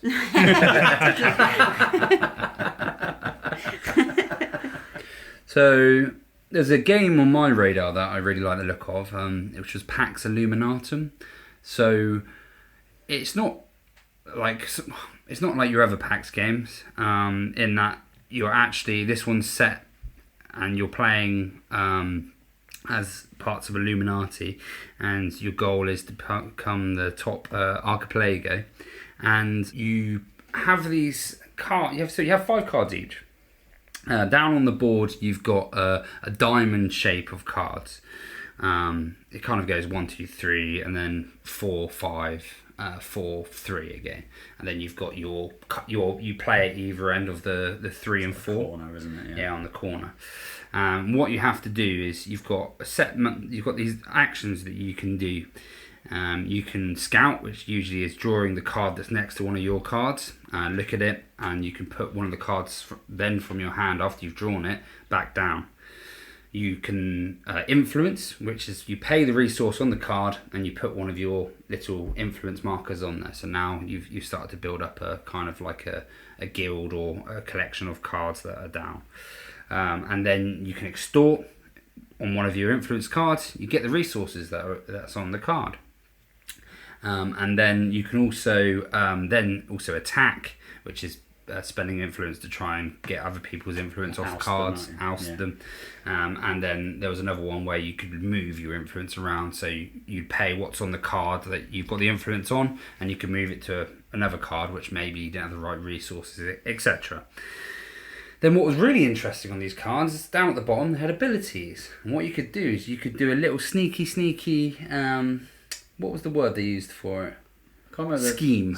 You could do a little sneaky scheme, and basically you'd play cards in your hand, and it had a similar mechanic to what Witcher has, where on the card there's colours, and those colours not only what kind of resources you get, they have a linking colour there, and it means that when you scheme, you can play a card, and then you can play another card that links to the same colour that's in your hand.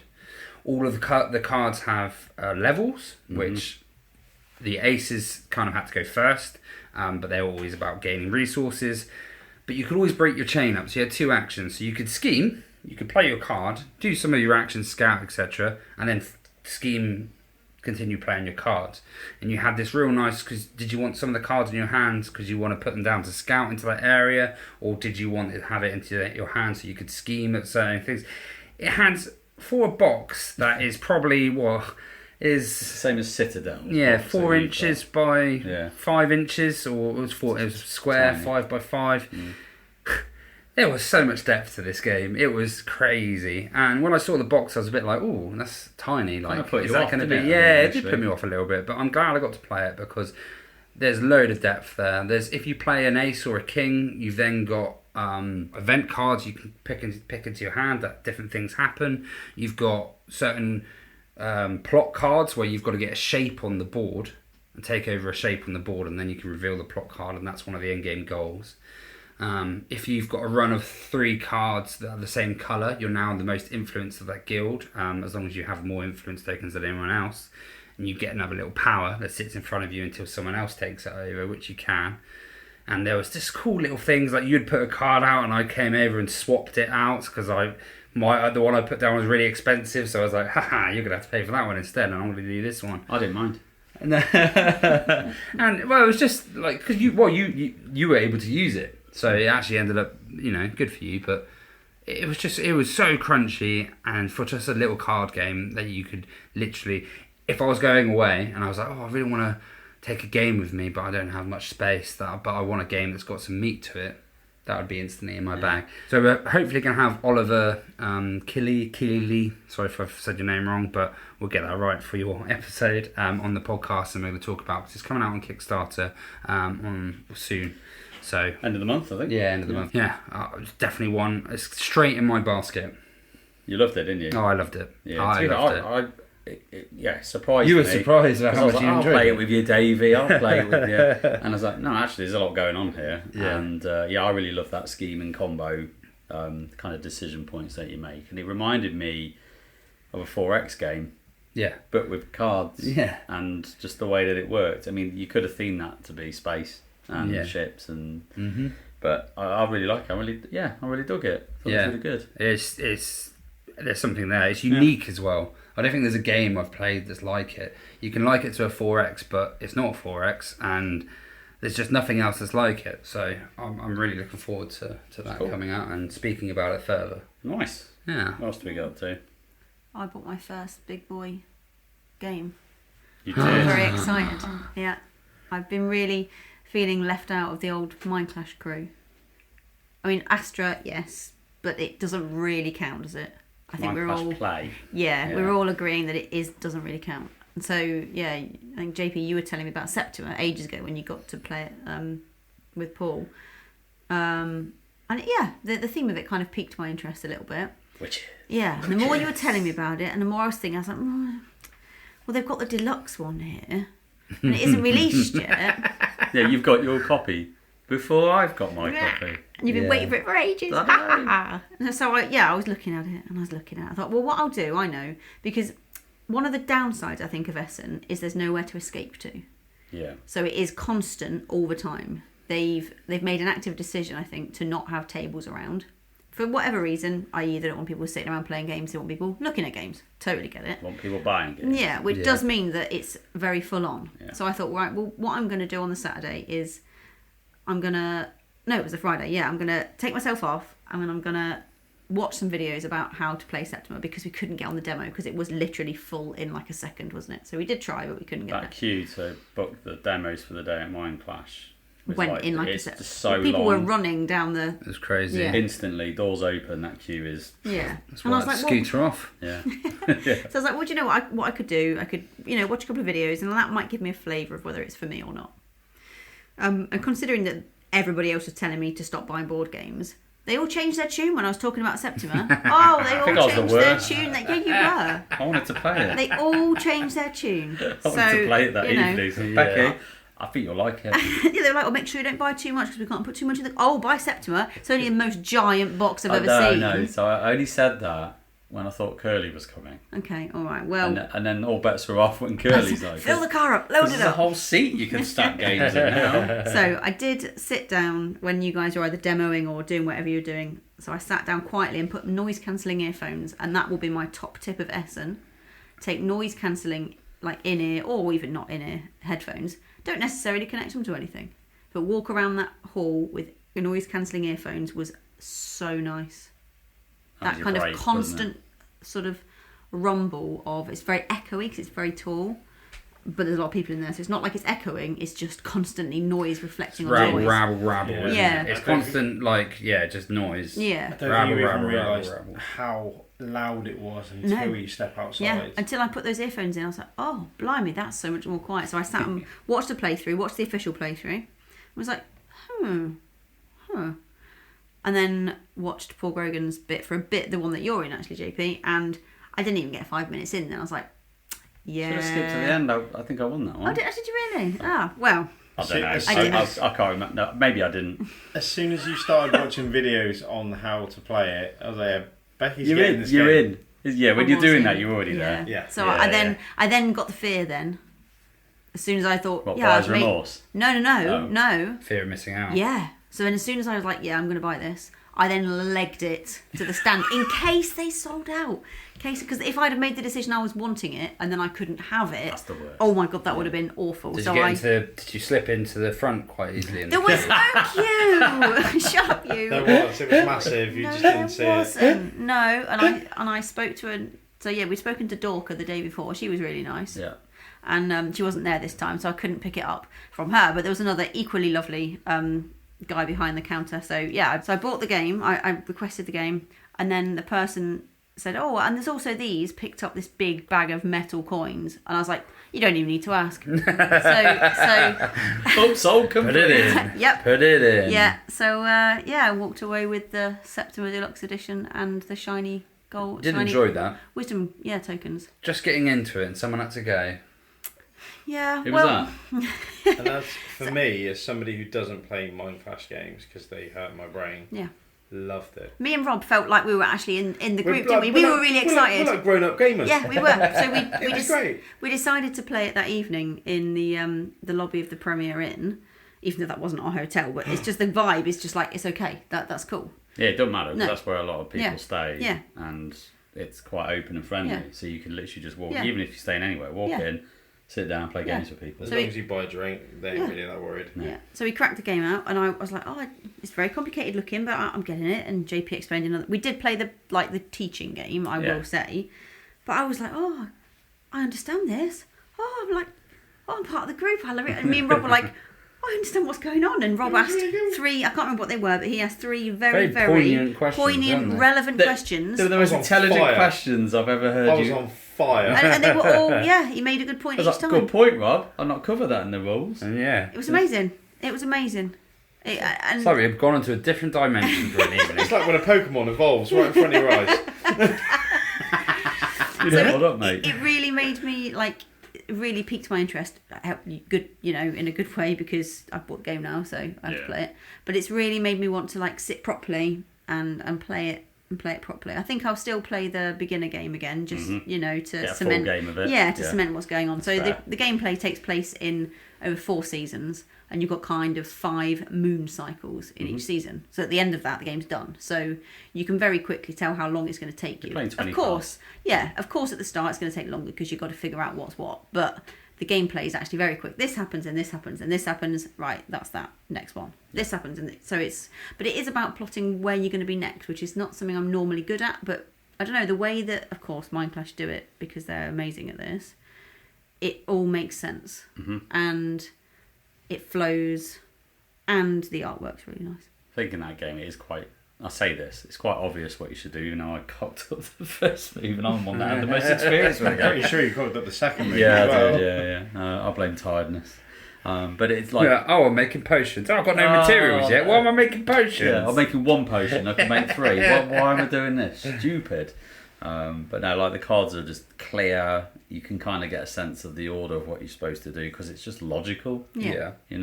Got to get ingredients to make a potion, and you're trying to heal sick people.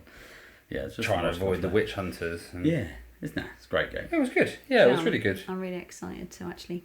Enjoyed Yeah. that. Really game enjoyed with it. I'm quite looking forward to playing that game again. Yeah, same. Hopefully, we should do a Halloween one, if anything. Well, I'm hoping mine comes before Halloween There we go. Septima little event. Yeah. Yes. Looking We've got forward to 2 that. copies. We could do a little 2-copy Septima Do a event, two-fer. couldn't we? We could do a 2-fer, yeah.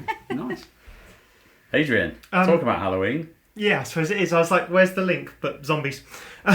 It's quite a Quite a strong link. It's a really strong It was link. pretty straightforward. Yeah. It's because my lead into this was going to be through Apex Legends. So Okay. So I bowls it up. yeah, Carry on. I was planning it in my head, and then you just threw me like a perfect link, and I drew.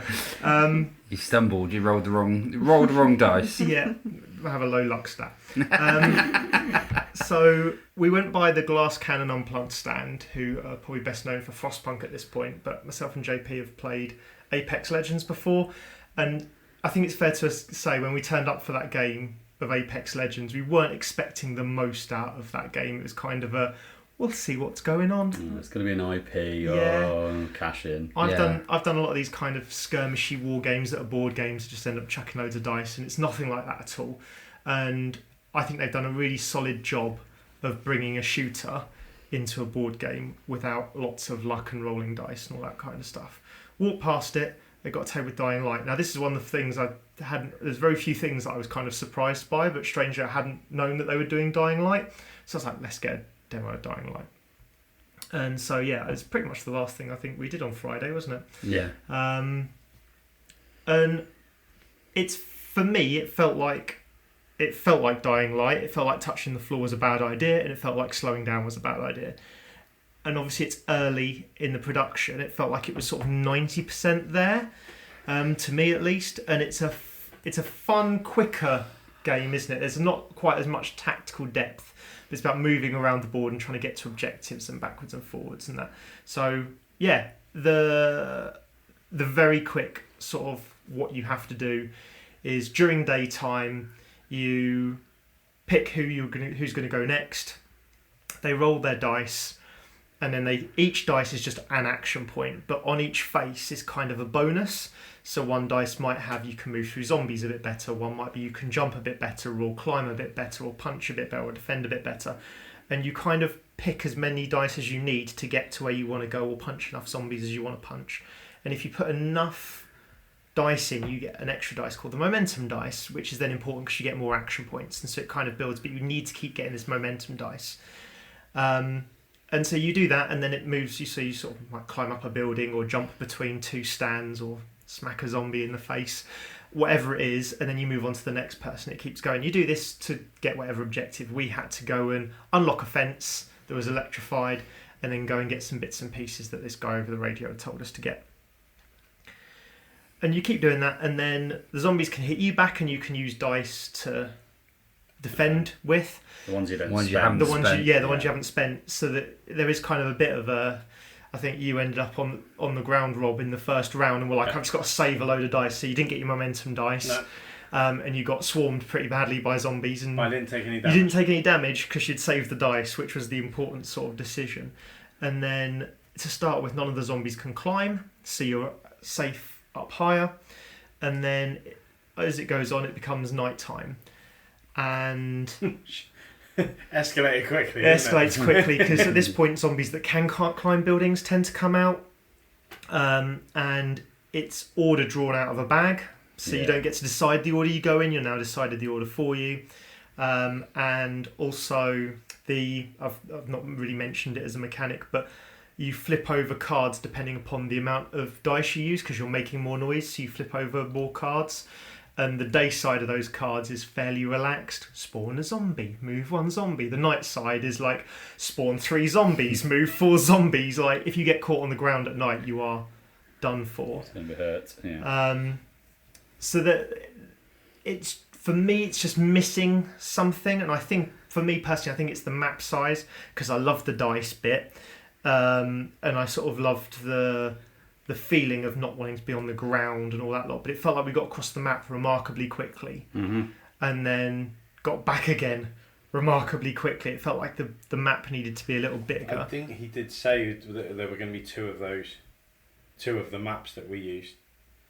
Well, he said that the whole scenario or the whole game is set in a 4x4 city, and you only ever see a 2x2 grid. A 2x2 grid is what they're saying. Okay, so that's my mistake then. Yeah, and the only other thing I found a little bit confusing is there's big sections that the zombies count as being in the big section, and the people move between like dotted lines so there's like might be 3 sections inside a big section. Yeah.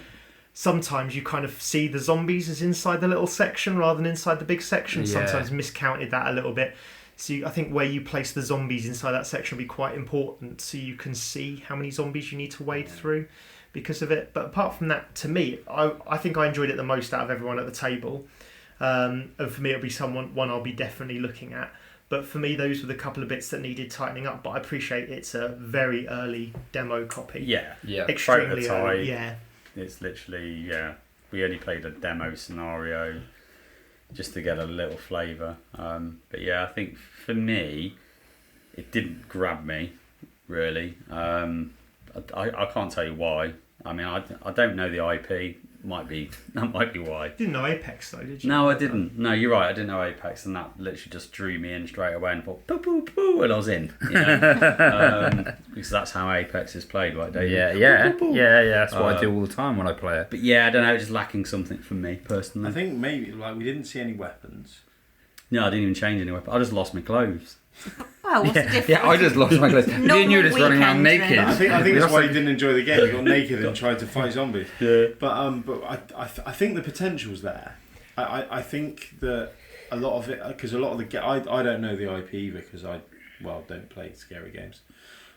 No, it's not that scary. But the night can be pretty terrifying sometimes. Rough, yeah. But I don't think I've played enough of it. There's sort of there's weapons that you make in the game, right?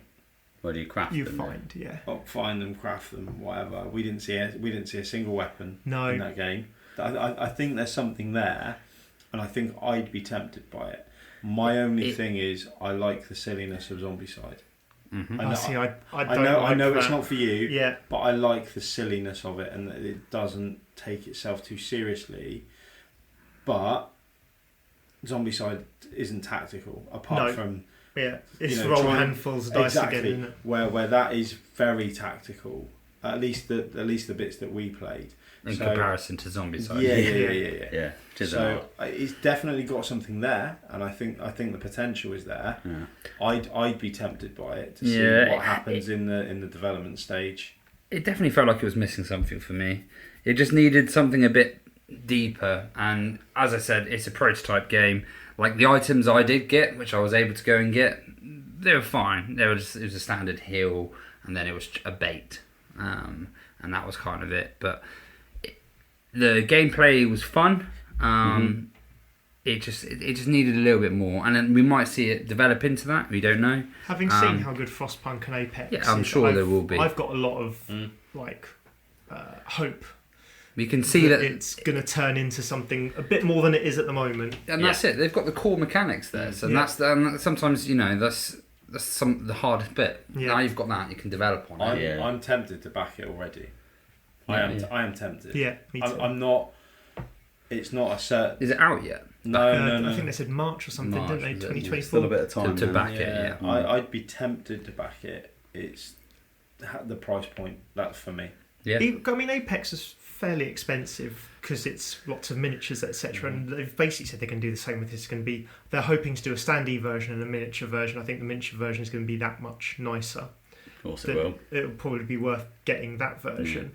I just want to see what they do. I want to see a little bit. Again, there's apart from the action dice, there was a few other dice rolls that personally, as someone who's enjoyed what they've done, because there's no dice rolls in it, I'd like to see less of the is it noise or is it exhaustion, and that all came down to a dice roll, which seemed a bit odd. I'd like to just see a few bits tightened up here or there, but it'd be cool if it was a bit more like an event, a deck that you then had to pull from, and something happened, you know, rather than just it's noise or it's exhaustion. You know, a zombie's grabbed onto your foot. Now you've lost. Now you're exhausted. Or something. Right. You need something a bit there, I think, don't you?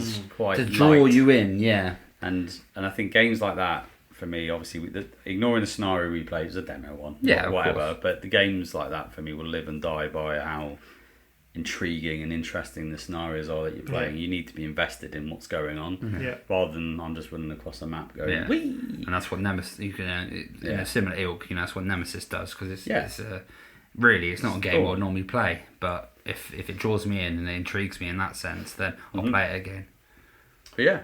But I'll just let Adrian back it and then play it. Yeah, so I think there's enough pedigree there from that company now to say that I reckon they're going to do whatever it takes to get it looking a bit sharper than it is at the moment. Yeah. Really good core though. I think it's worth keeping an eye on. Yeah, definitely. Are great. And while we were doing that, you were meeting up with Chris Priscott. I was. Yeah, I was. So we kind of caught up. He didn't actually have a stall in Essen. He was talking about his new game, Molehill Meadows. So I'm not really sure about how much we can actually talk about this and the gameplay and stuff. we can't. Needless to say, we got given an envelope. Yeah, well, I haven't even opened it yet. That's all we can confirm or deny. So I haven't opened it yet because I didn't want to open it where I could lose things or something could happen to it. So it's still safely sat in the living room. Needless to say, it's very different to Zuuli. Okay. Cool. There we go. Well, that's all we know. It. Yeah. Thanks, Chris. Until any further. Yeah, so I'm really excited to delve into that and look at it. Yeah. I mean, we're so appreciative of that. Like the fact Chris has even given us an envelope to have a little sneaky peek. Yeah, right? well, the fact he even bothered saying just. It's the first time I met Chris. Obviously, I wasn't on the podcast where you spoke to him. Yeah. It's lovely. What a lovely guy. Yeah. What a genuinely lovely guy. I told him how much I love Zuuli. I think it's great. I played it with the family. They really enjoy it. And I just said to him, like, I really love your game. And again, he was so appreciative.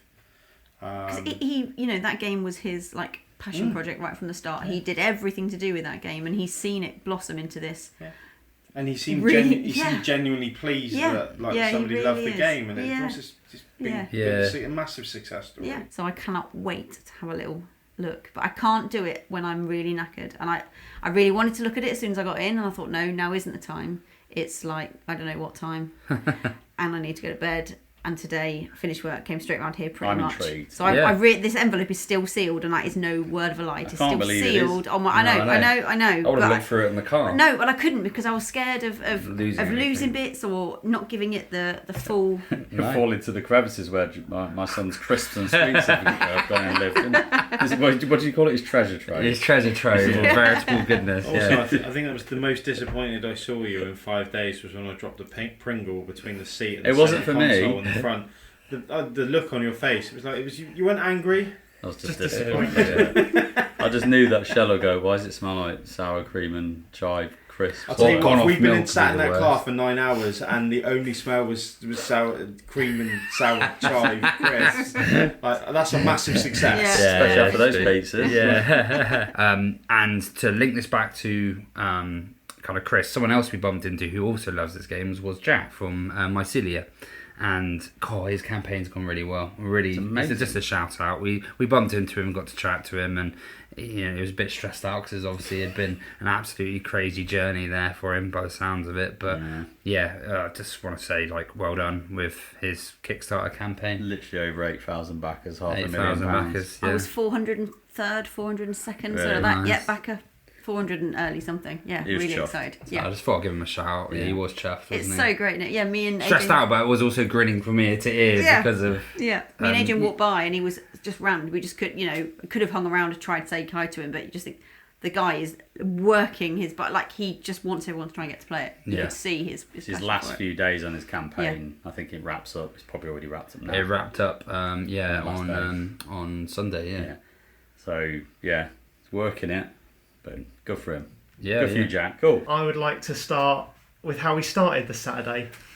We can. Which is just so JP let us in on something he particularly dislikes. Yes, this is a quality moment. So, well, for everyone else, I love the fact you tried to wash this over this as well. Let's move on. Let's go. Do you know I edit this episode? So JP may have admitted to us that he hates sort of when people do the sort of ooh, ooh in nightclubs and stuff like that. And he also mentioned, I hate it when people do the hey baby and everyone goes ooh ah. So Saturday morning we'll all queue in there, etc. Doors open, big round of applause. I thought, I'm just going to try it. So I sang the hey baby line, and from across the hall you just got ooh ah. And the look on JP's face of fury. That's the happiest I've seen you that week. It made me chuckle. You're like, I just thought that was good. That was good. I'm going to try it and see if I can get it. Because I thought, again, my luck stats low. Knowing mine, everyone would just look at me like whatever. But the fact that at the other side of the hall decided to join in with a bit of that. And JP looked it's just, I don't know why. Horrible. It just pisses me off. I don't know what it is. It just gets under my skin. It's like, just why? You do like a physical eye roll, don't you? You just kind of cringe up. You and it's like, oh no. I don't know why. I wish I could just join in and. Yeah, that was one of my top moments, I think. Yeah. Top moment of Essen. It set off the Saturday quite nicely for me, I'll be honest. It was perfectly timed because people had cheered when the doors opened, so that was perfectly timed and it got the if he hadn't have done it at that moment, it probably wouldn't have worked. No. Everyone was excited. Yeah. Get it done. So I mean that morning we got to play Perseverance episode 3, which is one of the ones on my list. I thought I need to basically get a demo of this game. I own episodes 1 and 2, big Mind Clash fan as we know, and I got to play it and bloody loved it. What a surprise! Very good. It was just really like they've taken elements of the first two. Like episode 1 is kind of on the lighter end. It's not light. It's on the lighter end, and episode 2 is bloody heavy, makes your brain work and all that kind of stuff. And they've kind of taken the weight of the second, but streamlined it in terms of a rule set. So it kind felt of makes it more lighter accessible. than 2. But even though there's more depth, probably and more to do, it felt lighter than 2, and that was because of how streamlined it was. Exactly. So the premise of episode 3 is that if anyone has played episode 2, you will know that there's a whole adventuring section of the map that you're going to kind of explore all the way up to this temple that sits at the back of the board. Well, episode 3 kind of takes that and runs with it even further, which is there's now a whole wilderness that you can travel around. And the whole premise of the game is that you I've kind of settled on the island now. I think it's probably been over a year, and you are now building dinosaur ranches.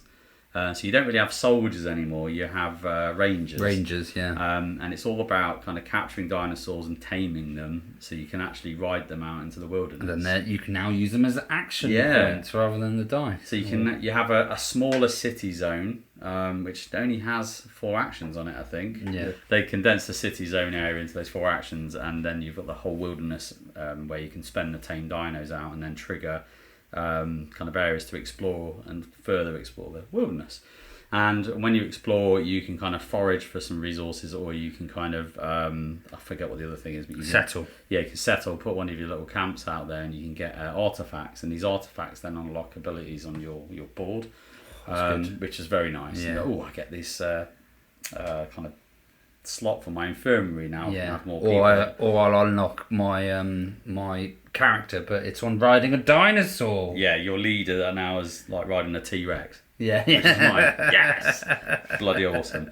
What is it with you guys and dinosaurs? Well, it's a guy thing. I think it is, and I Kerley. don't want to be sexist about it, but I just don't get it. Kerley's dino fetish is going to go into overdrive right now. I But just don't get it. what I loved about it was the ranch kind of area itself is like that. In Perseverance, you typically do a primary and a secondary action. Right? Your primary one is put a die on the board, do the thing, and your secondary action is either kind of a bit of like a weaker thing to do. You're influencing officers, or you're getting some resources, or whatever. But what they've done in this is they've turned the whole secondary action into a bit of a tableau builder on your map. So you're kind of upgrading and enhancing your ranch with abilities that you spend these supply crates that sit off to the left, and you can then, depending on how many supply crates you spend, you can trigger that row of abilities. So again, you can kind of customize your secondary action as the game goes on. I love that. Yeah, it was really good. But that's not the only thing that you can do as a secondary action. And this, I think, was the biggest change that I really, really like. Because before, when you had influence on your said officer, if you had committed that influence and then someone else had taken it over, there's nothing really. You just spent X amount of terms doing this influence. There's nothing you can do about it. Well, now each one of those officers also has an action on. And so instead of doing your tableau by spending your supplies, you can take a cube off one of the officers and do the action on one of those officers. And that also means you can chain some crazy things off of it. And combos coming out again. yes, combos are coming out, and it was very nice, because you'd be like, oh right, well, if I then do this action, this officer actually means I'm doing this action over here. Yeah. And then when I'm doing this action by putting this tame dinosaur over into the wilderness, that's then giving me a settle or expedition. And then some of those, it's like, oh, then that's giving me an adventure, so I'm going over here and I'm getting an adventure. And it was just... Did your turns take an hour? No, they didn't actually. We had played before. They had the people we play with haven't played any of the Perseverances before. I think the difference in it, like you would expect out of episodes 1 and 2, is that you'd have 3 kind of assemblies that would trigger when the dice are all spent. This doesn't work the same. No. So you have less coloured dice to use, because that's one of the abilities of the artifacts, to put one in rather than it being an action on the board. But assemblies can trigger just not at any time, but as you progress the game. And there's only 8 rounds in the game now. That's it. Yeah, that's all you've got. So they've kind of twisted that up. I think they realise some of your actions you can have some of your goes you can have a lot more actions in. So they've obviously condensed it down. Good. And yeah, the assemblies, it was four dice or 4 of a colour in an area. Yeah. One of those two. Yeah. Or certain triggers were In the wilderness. Yeah, in the wilderness. And yeah, it was just really good. Good fun. Yeah, I don't have a clue what they're going to do for 4, so that's going to be interesting. No, Purgatory. Yeah. It's open world RPG. Who knows? Yeah. So yeah, loved it. You had me at Dinosaurs with Saddles on. What about you guys? Well, me and Rob had a bit of an experience, didn't we, Rob? We did. We bumped into Joel from Devon Dice, and we got chatting. And his wife Claire, And really nice. And we ended up playing a game that, well, We'd seen, hadn't we? We'd walked we'd by seen it. and JP had seen it, and we got a little picture of him in the little stand. Yes. They went whole hog for this game. I mean, if everybody sold their games like these guys did, there would have been a lot more board games sold that weekend. It's called Gay Sauna, so it is exactly what you'd think a game called Gay Sauna It's not. is about. It's not though. Well, it is though, isn't it? So we walked to the booth. I'm a heterosexual man. I've no problem with homosexuality or anything like that. Everybody be happy. And these guys I thought you said you dabbled. Well, I said that in confidence. But we went in, and basically everyone's in a vest top and the smallest pair of shorts I've ever seen. And they were proper hamming it up. It was brilliant. It was like a proper party atmosphere. And It these was are like a these are the party, guys that yeah. have designed the game as Yeah. well. So it's a Yeah. gay Yeah, couple. these are the guys that have designed the game, and their friends, basically, that are selling. Oh, they're friends, are And they? their friends, yeah. Oh, sorry, I thought they were a couple, but- No, oh yeah, the couple and their friends. Oh, Because there was yeah. like 5 or 6 people at the Yeah, booth, yeah. wasn't there? Yeah. Yeah. And they're all in the game. So they're cards of these people in the Okay. game. So we were given a towel to sit down on because you don't want to burn your bum when you're in the gay sauna. That's the bit I love. That's It the was, No, it I was- love that. That's the Fellas. thing about it, wasn't it? It was themed It right was from the very themed, start. and the guys had so much fun with it. I'm pretty sure it was obvious that me and Joel were straight men, and they proper just went whole hog. It was brilliant. It was so funny. You've got to. They kind of. It was tongue in cheek. Oh, absolutely, yeah. Yeah, It was a lot of fun. So we sat down, and they said, basically, this is unlike any dungeon crawler you have ever played in your life. I love dungeon crawlers. I'm in. Yeah, I'm you're in. already sold, aren't you? So we sat down, and he said, basically, imagine you're in a dungeon crawler, but instead of fighting monsters, you're trying to sleep with them, and instead of monsters, they're men. So the premise of the game is that you go to a sauna, and you're trying to hook up with as many different men as possible Of your type. of your type. So you have a type, you've A got... bit like a class. So Yeah, that's like your yeah, class. that's your class ability. You know, Yeah. there's You're only compatible with certain other classes. Yeah. and the classes that you like. And the classes that like you, your class. There were kinks that are basically special abilities, Yeah. and they were only compatible with people who also have that special ability, because obviously you're trying to match, you're not trying to repel. And then there was a type on the bottom of the card. Yeah. What kind of relationships preference you prefer? Yes. It was a very NSFW. Don't take game, it anywhere isn't it? near your work. This Yeah. is not just not safe for work. It's not safe to be in a band. Unless of course you work in a gay sauna. Yeah, maybe. It was the It's fair perfect- game. I think the good thing about it was it is just they were playing with and ramping up every stereotype that you've ever Yeah. heard or not heard about a type sauna. But even Yeah. that, it was a type of gay person. So you had bears, you had kinks, Otters. Yeah, it was. You had all these different classes almost. Yeah, it was just really fun, wasn't And it? it was so much fun. It really was, and the experience. Well, like we just laughed. Yeah. The whole time That's we it. laughed. It's obviously not taken seriously. Yeah, it's tongue in cheek, and it's not meant to be a serious sit down and try and win a game, serious game. It's meant to be fun. It's meant to be, and there's the dice where you roll as a flirting dice to see if this match is going to work. There's an outcome to kind of describe the scenario that happens, and it's just and you can only Lewd axe cards. Yeah, you Yeah. can only interact with other players through these specific cards. Mischief cards. So we did Act 1 and Act 2. We had a lot of fun. I mean, the guys were great.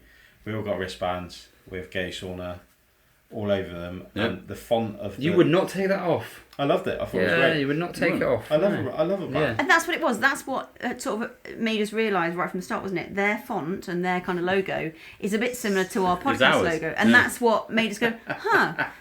And when me and Adrian were playing Garden Guest, the guy who we were playing with asked if we were anything to do with the game Sauna because the logo... Neon pink and blue basically. Yeah, we've got an 80s vibe. That's kind of our shtick. I mean, hats off to the guys. And there was a girl on the store, at least one I saw. They just looked like they were enjoying themselves. Yeah. I think they were the happiest people ever. Hands down. They had so much fun. Yeah. And like, you know, the creator and his husband are in the game as cards, and all their friends are in the game as cards, as characters that you can try and hook up with in obviously in the sauna. It was a lot of fun, and the amount of questions that you guys asked us about that game. Oh, we were so intrigued. The fact that you had that experience, and like, I think it was such a memorable experience. You're not going to forget that for a while, but you had such a blast. Yeah. But it was a lot of fun, and I wish them all the very, very best with it, because they deserve it. It was great. So, out of gay saunas, and where else are we going? I'll talk a little bit about the start of my Saturday anyway. So, I'll be honest, I went home Friday feeling like Friday had been a bit of a bust for me. I hadn't got to see half what I wanted to see. Hadn't got a chance to demo half the games and all that lot. So, and we left quite early. I was still, you guys were knackered and I could see it, but I was still buzzing. I was like, we've got a meal to go to. Okay, fine. So after the meal, I went back to the hotel and I basically went back through my list and checked through all the games I absolutely had to see before I left. And again, a lot of the time I didn't get to see demos, but I got someone who could talk me through quite a few of these games. And a lot of the time I'd be like, right, can I buy this? And they'd be like, well, we've pre-ordered everything. If you come back by such and such a time, and all the stands at slightly different times, you can buy whatever pre-orders haven't been picked up. So I'll talk about the games a little bit later because you had other games in between. But once I'd done that, I don't want to say desperate because that's going to make the story sound even worse. I'd been really wanting to see Z Garcia, so from the Dice Tower. He is my person that if he recommends a game, I am 100% checking that game out. And so I'd kind of got there on the Thursday. He wasn't there. Sort of said hello quickly to Mike Delicio, and Tom was playing some games, and then walked past the next bit and still no Z, but listened to, I think it was Camilla Cleghorn, talked to someone else a little bit, just sort of stood on the side and listened to what she was talking about. No, come back. Saturday, Z's there. Great, fine. Stand in line, all good. Practicing in my head. Right, okay, so hi Z, like big fan, love what you do. There's a few times when our group sort of gets a bit heavy and it can get me like a little bit sort of twisted a little bit, but always know that you can recommend some lovely midweight games, and it keeps me going in the hobby when our group has that. I don't begrudge it of you, it's just something that happens. Yeah. Sort of thing. So had that all planned out in my head. Love the work you do, really appreciate it. It's kept me in the hobby all that sort. She's talking to someone in front, taking selfies with them. Must remember to take a selfie, of course, absolutely. Get to the front and my mind went completely blank. And I don't really get starstruck much. I've met plenty of celebrities, happy to say hello to them, all this kind of stuff. The words that then came out of my mouth were, hi Z, I'm such a big fan. I've bought loads of your games and I'm going to visit all the booths you recommended this weekend. They've sold out of some of them, but just such a big fan. You've kept me in the hobby for so long. Thanks, bye. And then ran. Absolutely. You did get your selfie, didn't you? I did get my selfie because I was...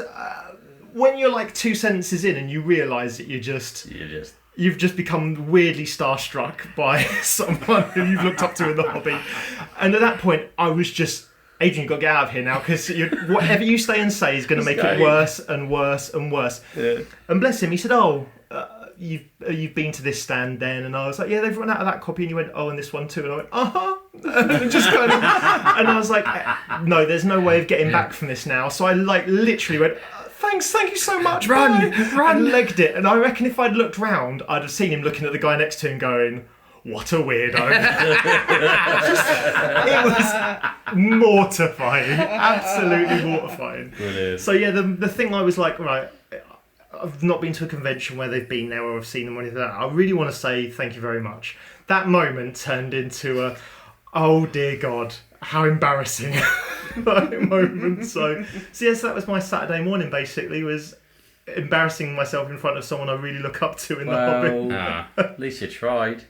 Well, at least the next time we see it, you couldn't do any worse. No, That's true. He'll be like, oh god, it's that guy again. It's that guy, yeah. Right. I'm just off to go and get something out the back. I'm sure he won't even He probably won't even remember. remember. No, he probably won't. But if he does, then yeah, at least. Well, then you made an impression. Something. You made an impression. There you go. So, on behalf of Whose Turn Is It Anyway podcast, we apologise for Adrian's behaviour. He's a very, very nice man. And if you see him again, just cut him some slack. Just get a selfie with him. He'll love it. That's terrible. Anyway, you never know. In 5 years' time, you might be, oh my god, there's Adrian from Whose Turn Is It Anyway? Like, and he might come up to you and be like, hey, I really like the games you recommend. oh no, we've all got those horror moments, mate. And the important thing is to own them. Yeah. That's all we can do. In that second, I was mortified, and I walked. I got enough distance away, and then just kind of, what did you do? Like, what have you just done? Anyway, moving on. So, JP, what was your next? So, while Adrian was running away, me and JP were playing Nucleum, which is a new one by Simone Luciani and David Terzi. Very good game. It's Board and Dice's, latest game. So, Paul Grogan was doing the teach, and we were joined by Luke Hector, Broken Meeple, and Dan Wiseman, designer of the Detective Society. Yeah, designer heavily involved with the Detective Society. Yeah. So Paul did a great teach. It was on rails, but that's the way, because it's quite a heavy game. There's a lot going on. It's always been likened, it has been likened to Brass and Barrage, and you can see why. But it has its very own unique twist. It eliminates a lot of the harshness in Barrage in my eyes, where in Barrage, if you start to build a strategy, someone can come and basically just shit all over it. It's cutting it mildly, yeah. Yeah, if you put it mildly. Yeah. But if you see it coming, you might have prepared for that. But it can be punishing if you don't know what you're doing, especially if you're playing someone that does. But Nucleum kind of eliminates that. A lot of the time, you're actually trying to, in some ways, kind of work together, because you both get benefits in that sense. You want to be building chains so that you can use resources and do these contracts. The action tiles are a real nice little unique concept that you can either slot them in and you do the actions on them above your player board. Yeah.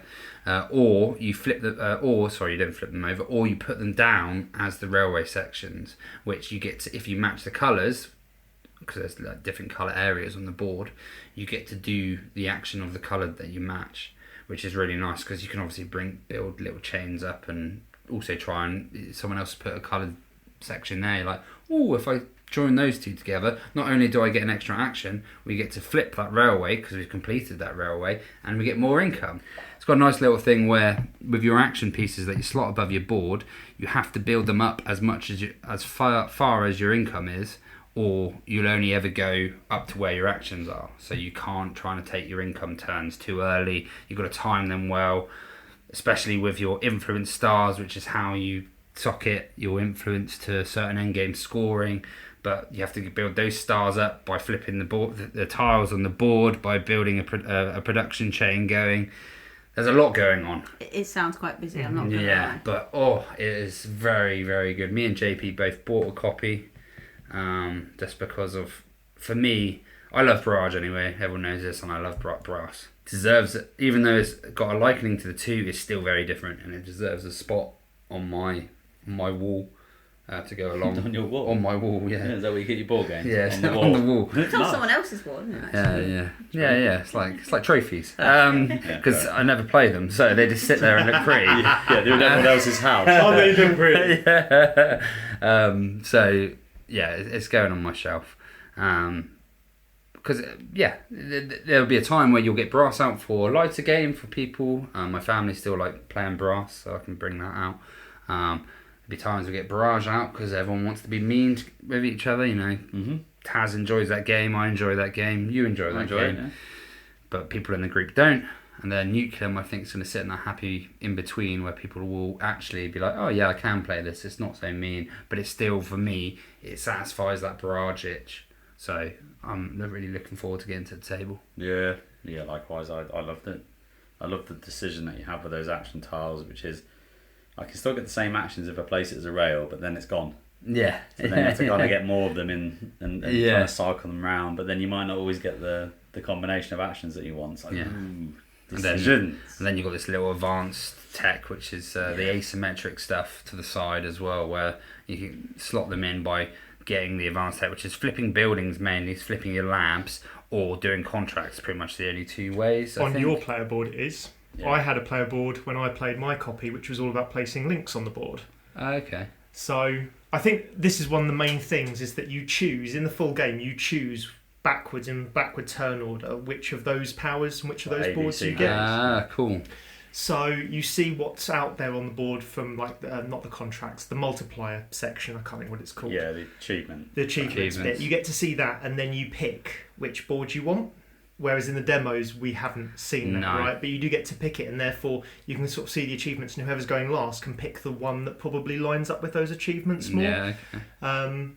And so I had the one with the links, but I didn't have a lot of stuff with links out there. And I was last player. If I had known, so again, it's that kind of, your first game really does have to be a write-off. There's no getting around it, because you have to learn what all of those bits do. I can see that. And how you go last. Like, if you're last, which one you pick is going to be really important to you actually catching up. Yep. Because there's definitely a disadvantage to going last. Yeah. So you have to kind of pick that order first, sort of thing. So, yeah. But yeah, you're right. You kind of have these achievements that you fulfill, and it gives you bonuses then to whatever your theme is down that sort of modular part of the board. Yeah. And that's got a similar liking to Barrage in that sense. Yeah, it's definitely going to be one to watch, or one to play. I think it's going to be big this year. Yeah. I didn't quite get on with it as well as you guys. I'm interested to try it another time, but I like the cleanliness of Brass, and this is a little bit more... Is cluttered the right word? There's more randomness and a little bit more extra going on, but I think it will be this year's Barrage, Revive, whatever. I think it's going to be this year's. Yeah. For those who like crunchy, heavy, slightly mean games. Mm-hmm. And so I think it's going to be, absolutely this next year. You're going to hear a lot about this game. Yeah. Nice. While you guys were playing that, me, Rob and Adrian just wanted to sit down. By that point, we just wanted to sit down. So we were just wandering around, like, whatever table we see, whatever game is going to be, we're just going to sit down. So we were wandering around. I can't remember which hall it was in the kind of more family-friendly, more family-friendly zone. And we saw this, me, Magpie Eye, sort of clocked onto this shiny, it looked like a pop-up book. So the board, and I think actually it does pop up. Yep. So it's like a mountain, a purple, kind of like gemish looking mountain with like a little, like a marble run. Did you ever play that marble run game when you were a kid? So it had like two, like one continuous, but it was in two kind of sides. Yeah. All these little shiny beads, little red ones, yellow ones. Is it Purple ones, Hill? Is that what you said? Yes, I did. Purple, yeah. And it had lots of different coloured beads on it, which were all very shiny, little facets on. And basically the premise of the game was take a bead, put it on your little... Well, you're mining, so you take the gem, you put it in your mine cart, and then you slot that onto a piece of jewellery that's, this little card. So one card might give you 3 points, but you need a red gem and a yellow one. And another little piece of jewellery might need 3 yellow beads. Gems. Yeah, but gives you 4 points. Yeah, so it's about deciding, what order you basically take the things off the mountain. And then it's a little bit more interesting than take that thing, put it there. Some of the cards you can either take a gem, put a gem in your jewellery, or take a special card. And some of these special cards are things like nick the other person's gem over there, or swap it with your own, or put their gem back in the mountain, or take 3 new special cards. All sorts of different kind of things, which I think if you're playing with a family with sort of younger children, which this probably is intended for, it becomes very nice. Oh, I'm taking 3 gems, putting them there. But of course we were playing it, so the first thing we're doing is like, right, well, nick first that thing off Adrian.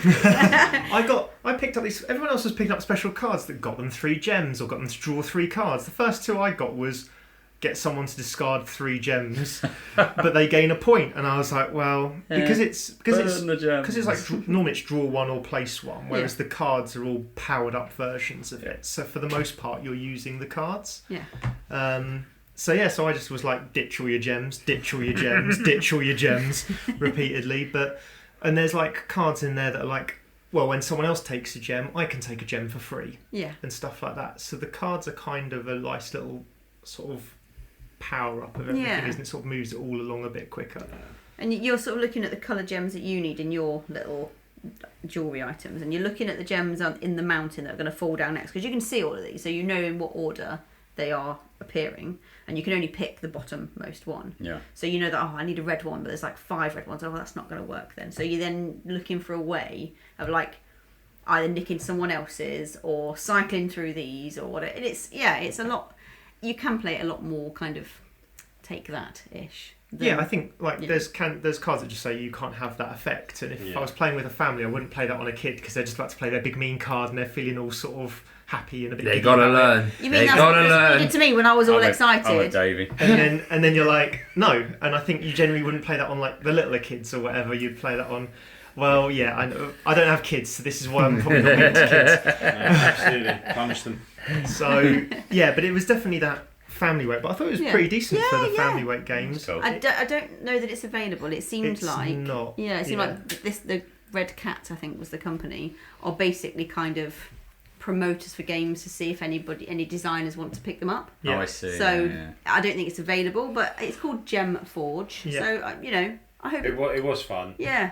And yeah, we had a lot of fun with it. We had a lot of fun. The guy showing it off was sort of chuckling along with us, because he actually had a family. We were 3 adults playing it quite mean and being a little bit sort of harsh to each other, and he had a little family behind who was mostly just interested in picking the gems up and putting them on the cards. So I think that was kind of that's what I was half the interested in. Not going to lie. Yeah, we met you guys for some food, and I walked up to you guys. You had just bumped into Mark from NinjaGeekGames. Yeah, Mark Monk, yeah. Yeah, and then his friend who we had met the night before, and both shared a beer. Really nice guys. And I just walk over, and my body just suddenly forgets how to do things normally. Lockstat ran out for like half a second. Yeah, well, I probably should have died, so I was lucky. So I just walked over, and I don't know what it was. It was just Nobody knows what it was. It was like a sneeze, like that kind of big. It was like an inhale, but a choke, and a sneeze, and a cough. Choke, and an explosion. Yeah, there was no poo involved. And a noise came from you that can only be described as like birthing a demon. And it was really funny because Mark's friend obviously didn't know what to do, because it looked like I had just come over and went, "Rah!" And Rob just cracked up laughing, dying. Well, it's just the look on this guy. And Mark's friend just looked horrified and just kind of slipped into the crowd behind away. Because I was facing you when you made this noise, and I just saw this confused face of and this noise. Because he went to say hello to me, and the guy came over to you about to say hello and just experienced this what could only be described as some kind of spasm, and then just was like just backed away in shock. I don't blame him. I don't know what happened. I don't know what happened. My body just forgot how to live for a second. It was the way you grabbed me as if to say, save me. I just don't know what happened. Still this day, I don't know what happened to my body. It just literally, you know when you choke, it was similar to that, but then I also wanted to cough, and I also was breathing in at the same time, so I was just like... It was like that. That's sort of the noise, but loud. Nice. It was. Mark's friend looked really like, whoa, who is this? Not surprised. Yeah, no. Yeah, he seemed a really nice guy. Mark, Mark from he's sound. We bumped into them again later as well. So it was continuously, really. We did. Probably, I think there was only there on the Friday and Saturday. Yeah. And just throughout those 2 days we're bumping into them. So yeah, sneaky peek. Mark's coming on the show soon. Yes. So look out for that one. Look out for that one. Yeah. So while Davey was doing his best demon impressions, I was sneaking off to pick up a game that I knew I couldn't buy here. So a lot of this was me trying to pick up, because I hadn't seen what I wanted to. I was like, right, I'm just going to buy everything that I don't think I can buy in England for a little while at least. So I went to Paraloco Games. So they're a Spanish company, I believe. And they've got a game that really intrigued me. It's got great board presence, I think, called Satori. And it's Buddhist temples and get like enlightenment and all that kind of is the general theme. I didn't read too much into the theme. I was just like, cool Buddhist stuff going on there. But the mechanics really had me sort of intrigued. So you draft workers that are different colours, and if you put the wrong colour worker on one of the temples, I think it's, or shrines, I can't remember what they're called, you get one of the two actions. And if you put the right colour worker there, you get both of the actions. And that's the real central thing that sort of made it look sort of cool to me, as something I hadn't really seen. I'd seen it in some smaller games, but this looked like a sort of mid to mid-heavy Euro, because around the edge there's a lot of extra things. There's like a rope that you go up, and you can, the further up the rope you go, you can spend it to get more resources. You spend everything, so it's how far up that rope do you go before you decide to spend. And then there's some upgrading and opening of new temples or shrines, or whichever they are. And then there's, you know, getting your which goals you're going after, and all those kind of things that looked really interesting, add on to the side of this basic premise of just worker placement drafting, all in a board that's shaped like a mountain, and all these lovely little looking pieces and that went on it. So I thought I'll pick that up. It does look really good. I saw a lot of people with that in our hotel afterwards, actually, and. Well, yeah, it was one of those where you had to pre-order it, or you had to be there at 12 o'clock bang on, and there was a queue by the time I got there to pick it up. And when I left the queue, I think there was maybe 10 or 12 copies left. It was sold out when we walked by later on. It didn't last long. So really glad that I basically queued to get that one as well. Yeah, nice. And looking forward to getting that one. Yeah, I'll look forward to playing that. That's really good. So our kind of last game that we kind of demoed on the Saturday. And we just happened to kind of chance it. This was a high luck stat happening, wasn't it? I was leaning into your leaning into your luck big time, and we just walked up to Dranda Games, and they had Galactic Cruise, and they were just resetting. I think just after a demo, so it was like, "Can we play?" And we're like, "Absolutely, we just need two." So unfortunately, Rob bowed out. Didn't you, mate? Yeah, I looked at the board and was like, "No, good." Yeah, no. And he ran off. Not because it doesn't look good, but just because it looked complicated as hell. And I was like, "Yep, no, I'm done. Thank you." Yeah, so me and Davey sat down, and we had. Well, first of all, you went to sit down. I said, "No, what are you doing?" Yeah, sit there. And you were like, "What?" JP looked at you like you were an absolute moron. What? And then he realised the two colours that were left as well were red and green. I know, but why are you being a dick? Why am I sit here? That was my instant thought process. What the hell is going on? Why do you want me to move to the opposite side of the table where I am? And they're like, I get it. Got it. So we had the right colours. Yeah. Again, look. Yeah, exactly. The look was kicking in. So we had probably what I would call the best teach of the convention. 100%. Hands down. There was a chap called Will, and he's known on Instagram as the board game wizard. Mm-hmm. When you see him, you can understand why, because he's got kind of long wispy grey hair. Yeah.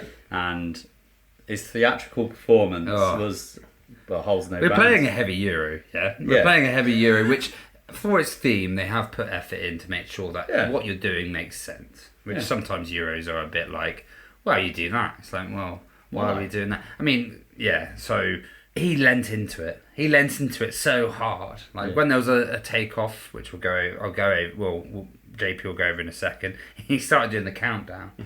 Like 5, 4, and then we'd go through all the actions, and then 3, and then go through the actions 2, and then he's got a little crowd when he was doing the takeoff. People cheering. Yeah, cheering and clapping. Just because I did an action, brilliant. It made me feel good. I'm not gonna lie, it made me feel good. It made me want to take off. I was like, I need to take off now. I think I need that when I play board games. Yeah, you need a hype man. That's why JP's got his business card, so he can come around the house and make sound effects. Absolutely. That's it. Everyone needs a cheerleader. It helps, isn't it? So this game has been getting comparisons to Lacerda games, right? I knew this before going in, which is probably one of the reasons why I wanted to try it out. When you kind of look at it, it's Ian O'Toole artwork, so you think, okay, looks stylish and nice, although we were playing on a prototype board, which is very black and white and clean, functional. It worked though. I thought this was the end product. I thought to be fair, I did. I thought they purposely went down that design. Yeah. I was thinking, a brave choice, but it worked. It worked. And then I realised, no, they're going to style it like the box. I'm like, that's going to look stunning then. Yep. So really, it's worker placement. You've got 6 kind of action spots on the board, and each spot has 2 actions that you can trigger, and you can do both of them. But then you have these kind of development cogs that you can put out onto the board, either between the action spaces or on these technologies at the top. So if it goes on between an action space, it just means that you can link the action next to the one that you're taking. So again, opening up the board, being more kind of creative with what you're trying to do, or the technology just gives you, discounts on things or whatever. But the whole premise is you're in a corporation, you're trying to kind of brown nose your way to the top of this corporation, earning kind of respect and popularity, and ultimately reputation. Yeah, that's it. And you are kind of building your own spaceships, getting blueprints, building them, advertising the kind of trips that these spaceships are going to take to different routes, making sure you get the right clientele onto the ships, or the different types like families, adventurous stag doos or whatever that we had. And there's a kind of a whole process and chain to get everything ready, get all the fuel, get all of the oxygen, the food, everything you need before you take off, and obviously sell these trips and get lots of money. And you kind of do this rinse and repeat. So there's a nice conveyor belt production chain that you have to go through, and you can shortcut, and you can spend your reputation to be a bit of a git to kind of fast track certain things, but you will be penalised in doing it. And there's also a little bit of a knobbiness that you can do in the game, where you can kind of purposely spend kind of advertisement tokens to actually put the wrong kind of people on the people's cruises that they've already booked and signed the contracts for. But it's all very clever, like that's the way it works. It's a bit more friendly than, because Kanban probably is what you would liken it to for Lacerda, really, because you've got that set chain process that you have to do. But it's a bit more friendly in the fact that you bump workers off and they get a benefit for it, like you were saying in the galleries. Does that, yeah. We had a lot of bump jokes. We had a lot of bump jokes going on. There was a lot of bumping going on. Bumping yourself, bumping each others. HR getting involved. And then there was... You thought you were the only one who had an HR nightmare kind of adventure. And then there's also, you can use other people's tech that they put down, or their upgrade things, and you can just give them a money to use their tech. But that also goes off your reputation. So the more reputation you have, the less you have to pay them. And then it gets all the way to the top where you can just start using everyone's tech for free. So even though there has this very set process, there's lots of different ways of doing it or getting there, it seemed, which is quite cool. Yeah, because I stopped about an hour beforehand, and I'd said to you, I've managed to watch it for about 15-20 minutes. It looks a bit heavy for me. It looks on the heavy end of Lacerda, and you guys came back and went, no, it's on the light end of Lacerda, but I hadn't really seen that bit where you get to use each other's tech. Yeah. For if I'd seen them using each other's tech, but they seem to have to do a lot to do it. So obviously someone had low reputation, and there was quite, as you say, Kanban-esque. There's a lot of steps in it, and I was like, I think this might be on the top end of Lacerda. I don't know if it'll be one for me. And you came back and said, no, it's on the low end of Lacerda. Feels like I wouldn't say really accessible Lacerda, but if I compare it to the Lacerdas that I've played, not including the Galleries because I've not played it, it just feels like an accessible Lacerda game. Nice, which has really good. Put me back on, because say the 15-20 minute watch that I got was not, and it wasn't with the same guy. You just described him, and it's not the same guy. But the 15-20 minute watch that I had didn't make it look like that, and so I was turned right off, and you came back and went, oh, it's like this. Oh, okay, fine, I'm back in. I want to give it a go. Yeah, it was really enjoyable, wasn't Worth a check. Yeah, one of the biggest surprises, I think. Yeah, yeah, lots of fun. Cool. The last game that we played, me, Rob and Adrian, we played Next Station London, which is a flip and write. I guess you could play it on your own, you don't have to play it with people, you could just make the high score, so that would be fine, but there's no real player interaction other than you swap coloured pens with each other at the end, and you're basically drawing what looks like an underground map on a sort of gritty version of London with the Thames through it. So you all start on a particular colour circle that matches the colour pencil you happen to be holding. You then turn the cards that they have over one at a time, and it will have a symbol on it, such as star, circle, triangle, pentagon, and hexagon? another one. No, it wasn't a hexagon. Circle, square, rhombus, triangle, parallelogram. Yeah, and it's got symbols on it anyway, and you have to then draw your train line to the next one of those symbols. You can start it. You can use either end. And basically, you've got to try and go through as many different kind of boroughs as you can, and try and have lots of stops in the same borough. So you kind of times those two things together at the end to work out how many points you've got and how many times you get to cross over the Thames. So it's a simple scoring process, And then at the end of that round, you swap pens with everyone else, and then you draw a different colour line. So you can't cross over your original line. You can only go through stations, a bit like, you know, the actual real London Underground. You can have lots of lines going through the same station. They just can't cross each other. And yeah, it's just a simple sort of scoring game. It was a lot of fun. Really fun. Yeah, and you don't have to, you know, draw your line any further if it doesn't work for you or whatever. So it's just, yeah, like Adrian commented, like these little kind of frustrated, oh god damn it, noises. Usually from me when I realise I should have done something else earlier the time before. Because this was all the hotness in Expo, I think, wasn't it? It was great, yeah. Yeah, it's because this. I think the reason why they're showing it off is you've got next station, I want to say Tokyo. Tokyo, yeah, I think which so. has apparently got some ring route where going around, yeah. like in a circle around the middle is sort of worth a load of points, but we stopped at a German stand, didn't we? Yeah. Because we didn't realise, to start off with, we didn't realise it was a German one. Then we went to sit down and noticed all the games were in German and the rule books were in German. But there'd been 2 tables empty. So we're like, well, let's just sit down and give it a go. Pulled up the English rules, because it's language independent. Yeah. Like all the cards and that you actually play with, it's just the instruction manual. So I just pulled it up on my phone and played along. And the guy came back and went, I don't think he wanted to give us a teach because he's native German speaker sort of thing, and his English was fairly solid, to be fair. He just kind of kept coming back and going, you think you got the rules? Like, yeah, I think we got the rules. We've done it online. He didn't seem to care, and we just played it there and then. Yeah. He didn't care. He didn't care that we were English, doing the English, getting the rules up and playing. Exactly, it doesn't matter, does it? Yeah. So, I will absolutely buy that one. I just didn't buy it this time because they only had the German ones left. Yeah, I thought it was because your bag was full. Well, there was a bit of that.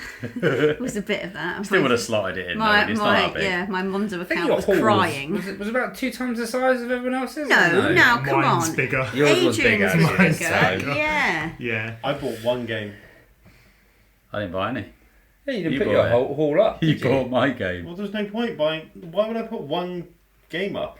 Because it's your haul. Yeah, you could have been A part of I the... don't think it's a haul if it's one. He is only it? put one game up. No, I had one game, an English rulebook for a game that I couldn't get hold of, but I wanted to buy. And some upgrade And tokens the on for tokens. you. Yeah. There you go. So he doesn't have a game. Yeah, one game. I didn't buy myself any. I bought the game for you. Just basically a massive thank you for everything you did in Florida. Yeah. When we went on there. No, thank you for that, my friend. And obviously planning that. And both me and my wife had said we were just going to get you like a 50 quid voucher. So Nucleum he bought. Right? yeah, Nucleum. Yeah, but the rule book I got was a game called Planta Nubo, which is, if I'd done my research, is one of the biggest, hottest games of Essen that had been released. And it was all sold out by the time I strolled down the Saturday, late afternoon. You got any copies? No, of course we haven't. It's got 3 designers, one of them which is Uwe Rosenberg. So I was like, ooh, and looking at it, it looks awesome. Looks amazing. Does look good. Looks really, really good. It's kind of themed around like a solar punk, like futuristic, but kind of dystopian agriculture. Had its own law book. Yeah, it's like the world building in it looks pretty awesome. You know, you got big farming robots and all sorts of stuff going on, but Has to be mechanically, farms. It's Uwe Yeah, Rosenberg. yes, There's got exactly. to it's be all a about farm flowers. there. It's all about like growing flowers and then selling those, and I think you generate energy or oxygen for the world to function. But yeah, mechanically, I don't know loads about it. I was thumbing through the rule book earlier. I thought, this looks quite cool. Yeah. So I Did see you had 2 player boards. Yeah, One of them reminded me of when you go off on exploration in Feast for Odin, where you have like this little puzzly thing that you got to build up on. Yeah. That's what one looked like your patchwork kind of. Yeah, cool thing. and then the other one looked like your like, abilities or whatever, Your or your tool actual shed. player board. And then you seemed to have the actual player board seemed to be built up of different sections, didn't it? Yeah, the player board was like tiles, these action tiles, and you have tools that you put in between the action tiles, and you trigger either one or the other. That's in between. But then you can spend your garden bot to actually do both.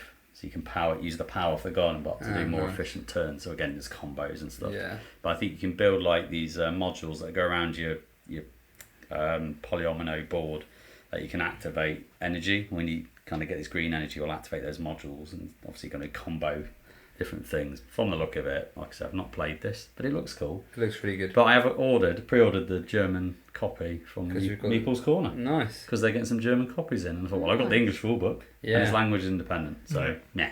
Yeah. So it's still part of my haul.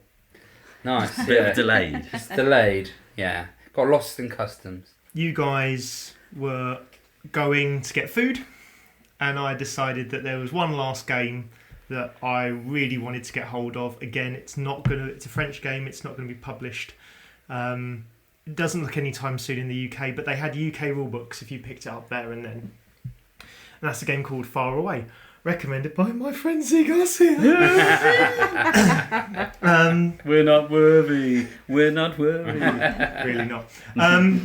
So I'd been along earlier in the day, and they said, again, come back at 6 o'clock. Whatever pre-orders we haven't got rid of, we're going to put up for sale. Okay, no problem. Our table booking's 5:30.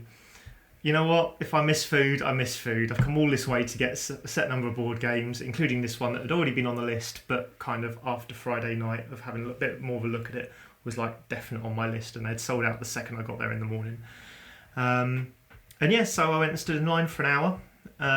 Was about third, fourth from the front, so I was feeling quite safe. I said, "Oh, how many copies have you got?" We've got 15 copies left, but people can still pick up pre-orders. This was like at 5:15.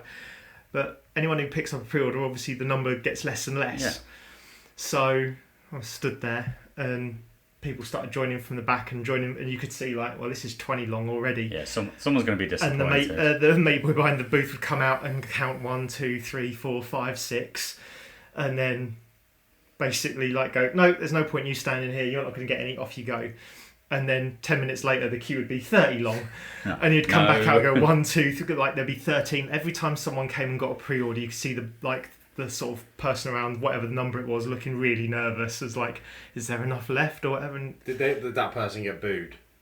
What, when the pre-orders turned up? No, of course they didn't. It was much more It was much more very nervous, sort of looking and all. Yeah. And I had a good chat with people in the queue. They were mostly really friendly and chatting about their experiences, and a lot of them been there quite a few times before, and they're telling us how they'd better organised their time as they'd gone to more conventions. And then there was people trying to sneak their mates in to get a second copy because it was 1 copy per person. You could see people trying to get more. No, out you go. And they were really keeping an eye on that queue. But yeah, I managed to get a copy, and I played a bit of a two-handed version of it myself. Oh, cool. Today, just because it looked really good and I wanted to give it a go. And what you do is you draft. It's the typical thing of there is one more card than there are a number of players. Draft a card. And you play these 8 cards over the 8 turns from left to right. And what you're looking to do is play cards in a certain numerical order because it gives you bonuses, so you get to build up your engine.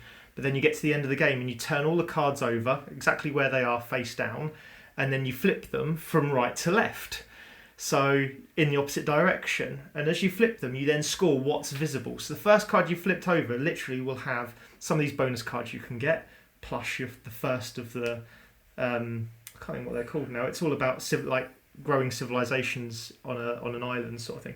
So you'll get whatever that one card on its own plus a few bonus cards will score. Mm-hmm.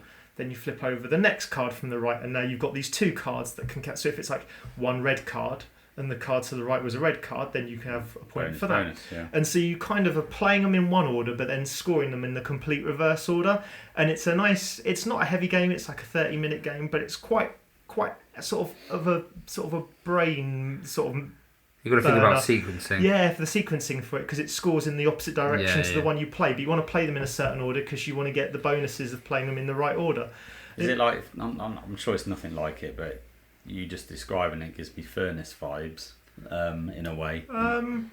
No, because Furnace you never have to work the other way. Furnace, yeah, I suppose it's... Furnace is just kind of, and it depends if you're playing the advanced version. That's probably what I'm thinking of. The advanced version of Furnace, you have to place it in a sequence, and then this is just you're looking at one set of things to go left to right, and then a completely different set to go right to left.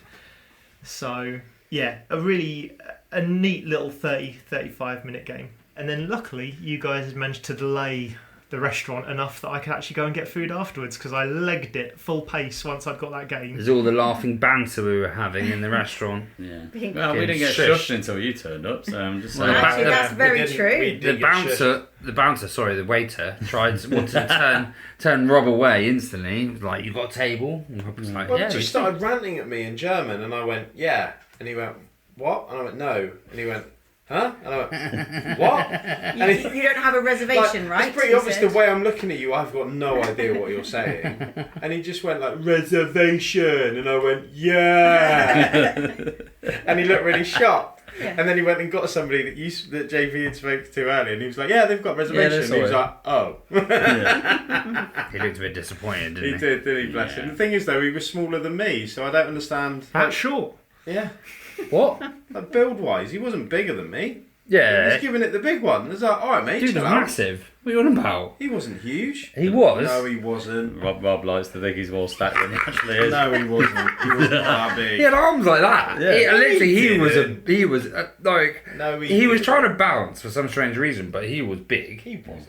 Anyway, Rob thinks you would still have him, mate. Don't worry. I'm not saying that. You could take him, Rob. That's not what I'm saying, but like he was acting like he was like 6'8". It's ridiculous. Yeah, he was only 6'2". Yeah. On that bombshell. So I think that's all the game experiences that we kind of talked about in length. Yeah, I was going to say, that's all of them. It's a big episode. But very quickly, to kind of wrap this up, like, best and worst moments. Like, how was it? It was amazing. I'm looking forward to it. I'm definitely going to try and go next year.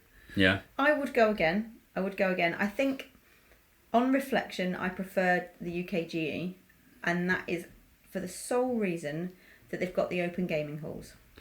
I like to have a wander about, see the stuff, and then I like to go and have a little sit down and play a game with the friends. Like a base camp. Yeah, and then, right, we've done that thing now. All right, go and have another little meander about. And I think in the UKGE there's more accessory stands. And we all know I like a little shiny dice or a bit of sparkly malarkey for the games. And there isn't really. I saw one guy selling coins.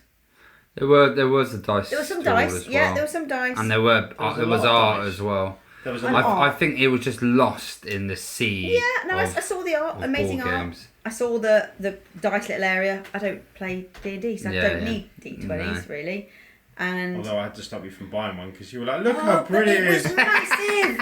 It was Honestly, massive, right? I was like, Becky, why do you need a D20? And you're it like, had it's so pretty. a giant eyeball in it that moved around. That's cool. That's pretty cool. Yes, see? I You're the want odd one one out now. here, mate. They were cool. I want one. Those eyeball dice were cool. Anyway, so... You literally started that sentence by saying, I don't need a D20. Yeah, but it's got an eyeball that floats in it. Come on. Yeah. Anyway, Anywho. why I prefer the UKGE? Because there's more tat. That's fair. Bigging up the UKGE big time No, there. it's a fantastic... It's more blingy, just malarkey. More fripperies. Yeah, I think on reflection, I would definitely go to Essen again, 100%. And I would like it to be in a car with you guys again, because that was just an experience. It was hilarious. I've learnt some songs I didn't know before, and we'll leave it at that. To the window. To the wall. And we'll cut it there. Yeah, I like the fact that you can get away and just sit and decompress for a bit, because it is a very oppressive space. Yeah. And I'm fine with big crowds. I'm fine with that kind of thing. But that constant noise and, like Davey was saying, that rabble noise, the whole time it's something happening. And I like the fact that you can just escape away, sit down, play a bit. That refreshes me to then go and buy more stuff. So it would be good. I did miss that. Yeah, I definitely really did miss that. But they are, for me, even though they're both conventions, I think they're both completely separate They experiences. absolutely are. They absolutely are. One's for networking, for getting all the latest hotness, for buying games, for demoing games. It's not actually for playing them that much. Yeah. You just get a Not taste all, of everything. really. You're not at all. And I always found it strange that when Paul said he used to do an Essen, Paul Grogan have an Essen party afterwards where they all play the games they got. I understand why. Because now I'm back, I want to play all these new games I've got. Whereas Expo was a lot. There isn't a lot of new hotness sometimes.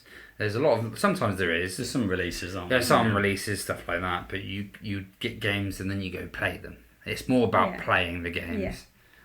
So I will still do both, but I'll just have a different attitude towards both. Yeah. I think that's the way of doing it.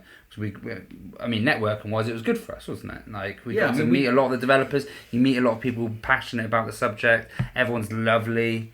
We're not prepared though, have we? We purposely kind of visited the convention just as regular punters, really. We've not gone in with press passes not at all. We did with Expo, because we've not experienced it. And we, I always think when you go and get a press pass, you should at least have contributed something to the convention in previous years. And because we've not been, it's a bit like, can we have press passes to attend for free? What have you done? Nothing. Yeah. So we wanted to kind of experience it and do it this way. But yeah, I echo what you say, Davey. I think for me, I loved it. I really loved just being like at that kind of cutting edge where the deals are happening. This is like the epicenter of the industry. It's what it feels like, and just to kind of be a part of that. And even though we didn't really prepare on the press side, we still met loads of people, got loads of contacts, talking about different things. And yeah, it's great. Yeah, you can feel the ideas happening. Well, when David Turks is walking down the corridor, yeah, someone's exactly. pitching him a game. Walking. Yeah. Brilliant. That's just what happens. Yeah. But yeah, like there are negatives. They're like every convention. £5 for a bottle of Coke. €5. No, 15 euros for 2 Cokes and 2 chocolate bars. Yeah. That's strong. That's worse than the Expo. I couldn't believe it. There we go. I'm like, £60 for a D20. No bother at all. 50, sorry, dollars, euros, for whatever. A Twix and a Mars bar? Yeah, €50 for that. I beg your very pardon. Yeah. I love the trip. Being away with you nerds is awesome. I love it. For me, like you said, Essen is very much at the cutting edge, the hotness. Me personally, I couldn't care about the hotness. I have no FOMO with board games at all. I like what I like, and all the games I loved are at least a year out for me, and now that I've played them, it's just made that itch even worse. Yeah. So I very much like Becky. I prefer the UK Games Expo, not because of the bling, because I couldn't care less about that, but it was the fact that you could play a game 90% of the time. You could play a game and then go and buy it. Mm-hmm. Yeah. Like for me, and it was much smaller. Like when I went off and did my own thing, I got lost. Mm-hmm. As in, I couldn't find you guys again. Yeah. And it was a real Rob. Yeah. Rob. Yeah. That's what I get when I came down to breakfast, so that I could find Davey, even though he's the only person in the restaurant. So for me, I'd like to treat Essen like the European Championships that happen every 4 years. I'd happily go again. I loved the experience. I loved. All the geekiness and everything else that happened there. Yeah. It was great, and I truly loved it. But for me, UK Games Expo is for me just as that experience. Yeah. But we could treat the European Championships every 4 years, but then do the World Cup every 4 years, 2 years apart, and go to Gen Con. Gen Con, baby. So Gen Con. Who knows? Gen Con 2 years later, Essen. That would be my thing. Well, this is the thing. Like the reason why I went to Essen is because you did an inception on me, didn't you? It is kind of my fault. Yeah, you were driving. Go, how far's Essen? Oh, I've always wanted to go. Oh, put it in Google Maps. Went, that's doable. And we just literally driven to France on holiday, which was a lot further. It's about 14, 15 hours. Yeah. So now you've put another seed in, haven't you? I have. Yeah, a little bit, just a little bit. So. Yeah, would I go again? Absolutely. Would I personally go every year? Probably not. But that again, that's me, and I understand why you guys, because the three of you were just like kids in a sweet shop. Yeah, I'd done plenty of research. I thought I'd done plenty of research and got there. Done the most out of everyone. I've done the most out of all of us, and I was like, I've done all my research. Because you did research. Yeah, exactly. And then I got there, and I was like, I haven't done enough research. I literally walked through the door. I was like, I haven't. I loved it, and I treat the UKG the same way that everyone treats Essen, because I don't play any games at UKG. Yeah, I didn't want to. I did feel like I'd seen everything like 2.5 days into UKG. I felt like that last day was literally just hanging around to see if I could get any bargains, because it's kind of not big enough to treat it that way. That's why I think people do gaming as well, is because it's small enough and there's the gaming area that you kind of can get around it in 2 days if you want to. Whereas Essen, we did 3 days. We didn't do till 7 o'clock each day, and we didn't do that 4th day. And I felt like I needed all of that to get in what I wanted to get in. And so, I would absolutely go again. I kind of just want to see as many conventions as possible at this point. So I'm probably thinking of not going to Essen, to maybe go to Gen Con, or to go to, I don't know, one of the Dice Tower ones, or Shucks, or I really want to just now absorb a little bit of every con out there. Like, we haven't done Aircon yet. We haven't done. No. There's so many that of the sort of the bigger cons, whether they're purely playing or purely like sales or a mix of both or whatever, that I just haven't seen. And I really enjoyed Essen, and I will absolutely be going back again. But I don't know if it's next year, purely because I've got to count the pennies and figure out what I can do next year. Yeah, makes sense. Yeah, it wasn't a cheap trip. No, I mean, it wasn't expensive. We did it. We made. I don't know. It ended up being expensive, but that's because we made it expensive. Well, dropping 90 quid on game or 90 euros on games. You know, well, not that's one game. Sorry. You did. Yeah. I didn't. I just dropped 50 quid on a lot of games. Yeah. But yeah, I think it was fairly reasonable, considering how much it costs for the Games Expo with the hotel and the bring and buy there and all that kind of stuff. I think it was fairly reasonable to go to Essen. It was reasonable, really. Yes, I've seen so many pictures of people like with tables full of their hall, and I'm sure you could do that. My feeling was that the majority of games that they bought there was going to come out in 3-4 weeks' time in England or America. Yep. If you live somewhere like, I've heard people talk about like Sweden and stuff like that, that's inside Europe, that just won't get the games in a language or anything like that for months and months. Or, you know, like South America, there's someone from South America who's saying like, we will never see this game if I don't buy it here. I understand all of that. For us, I've literally just picked up games, apart from a couple of sort of cheaper games. I've just picked up games that I won't see for several months, because I think you can then get the rest in England for about the same price. Mm-hmm. So, yeah, I think it was relatively, considering we went to a foreign country and we stayed an extra couple of days, I think it was relatively good value the way we did it. 100%. There we go.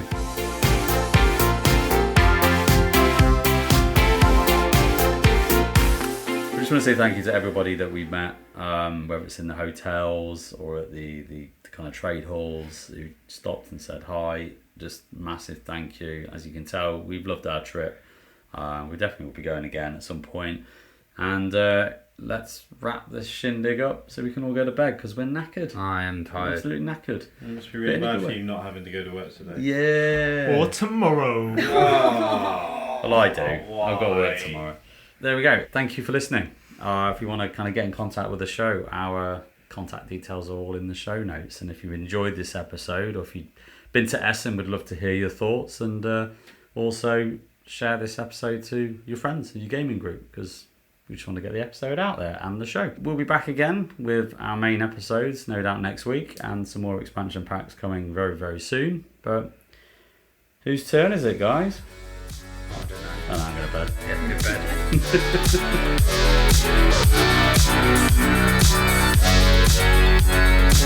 bed.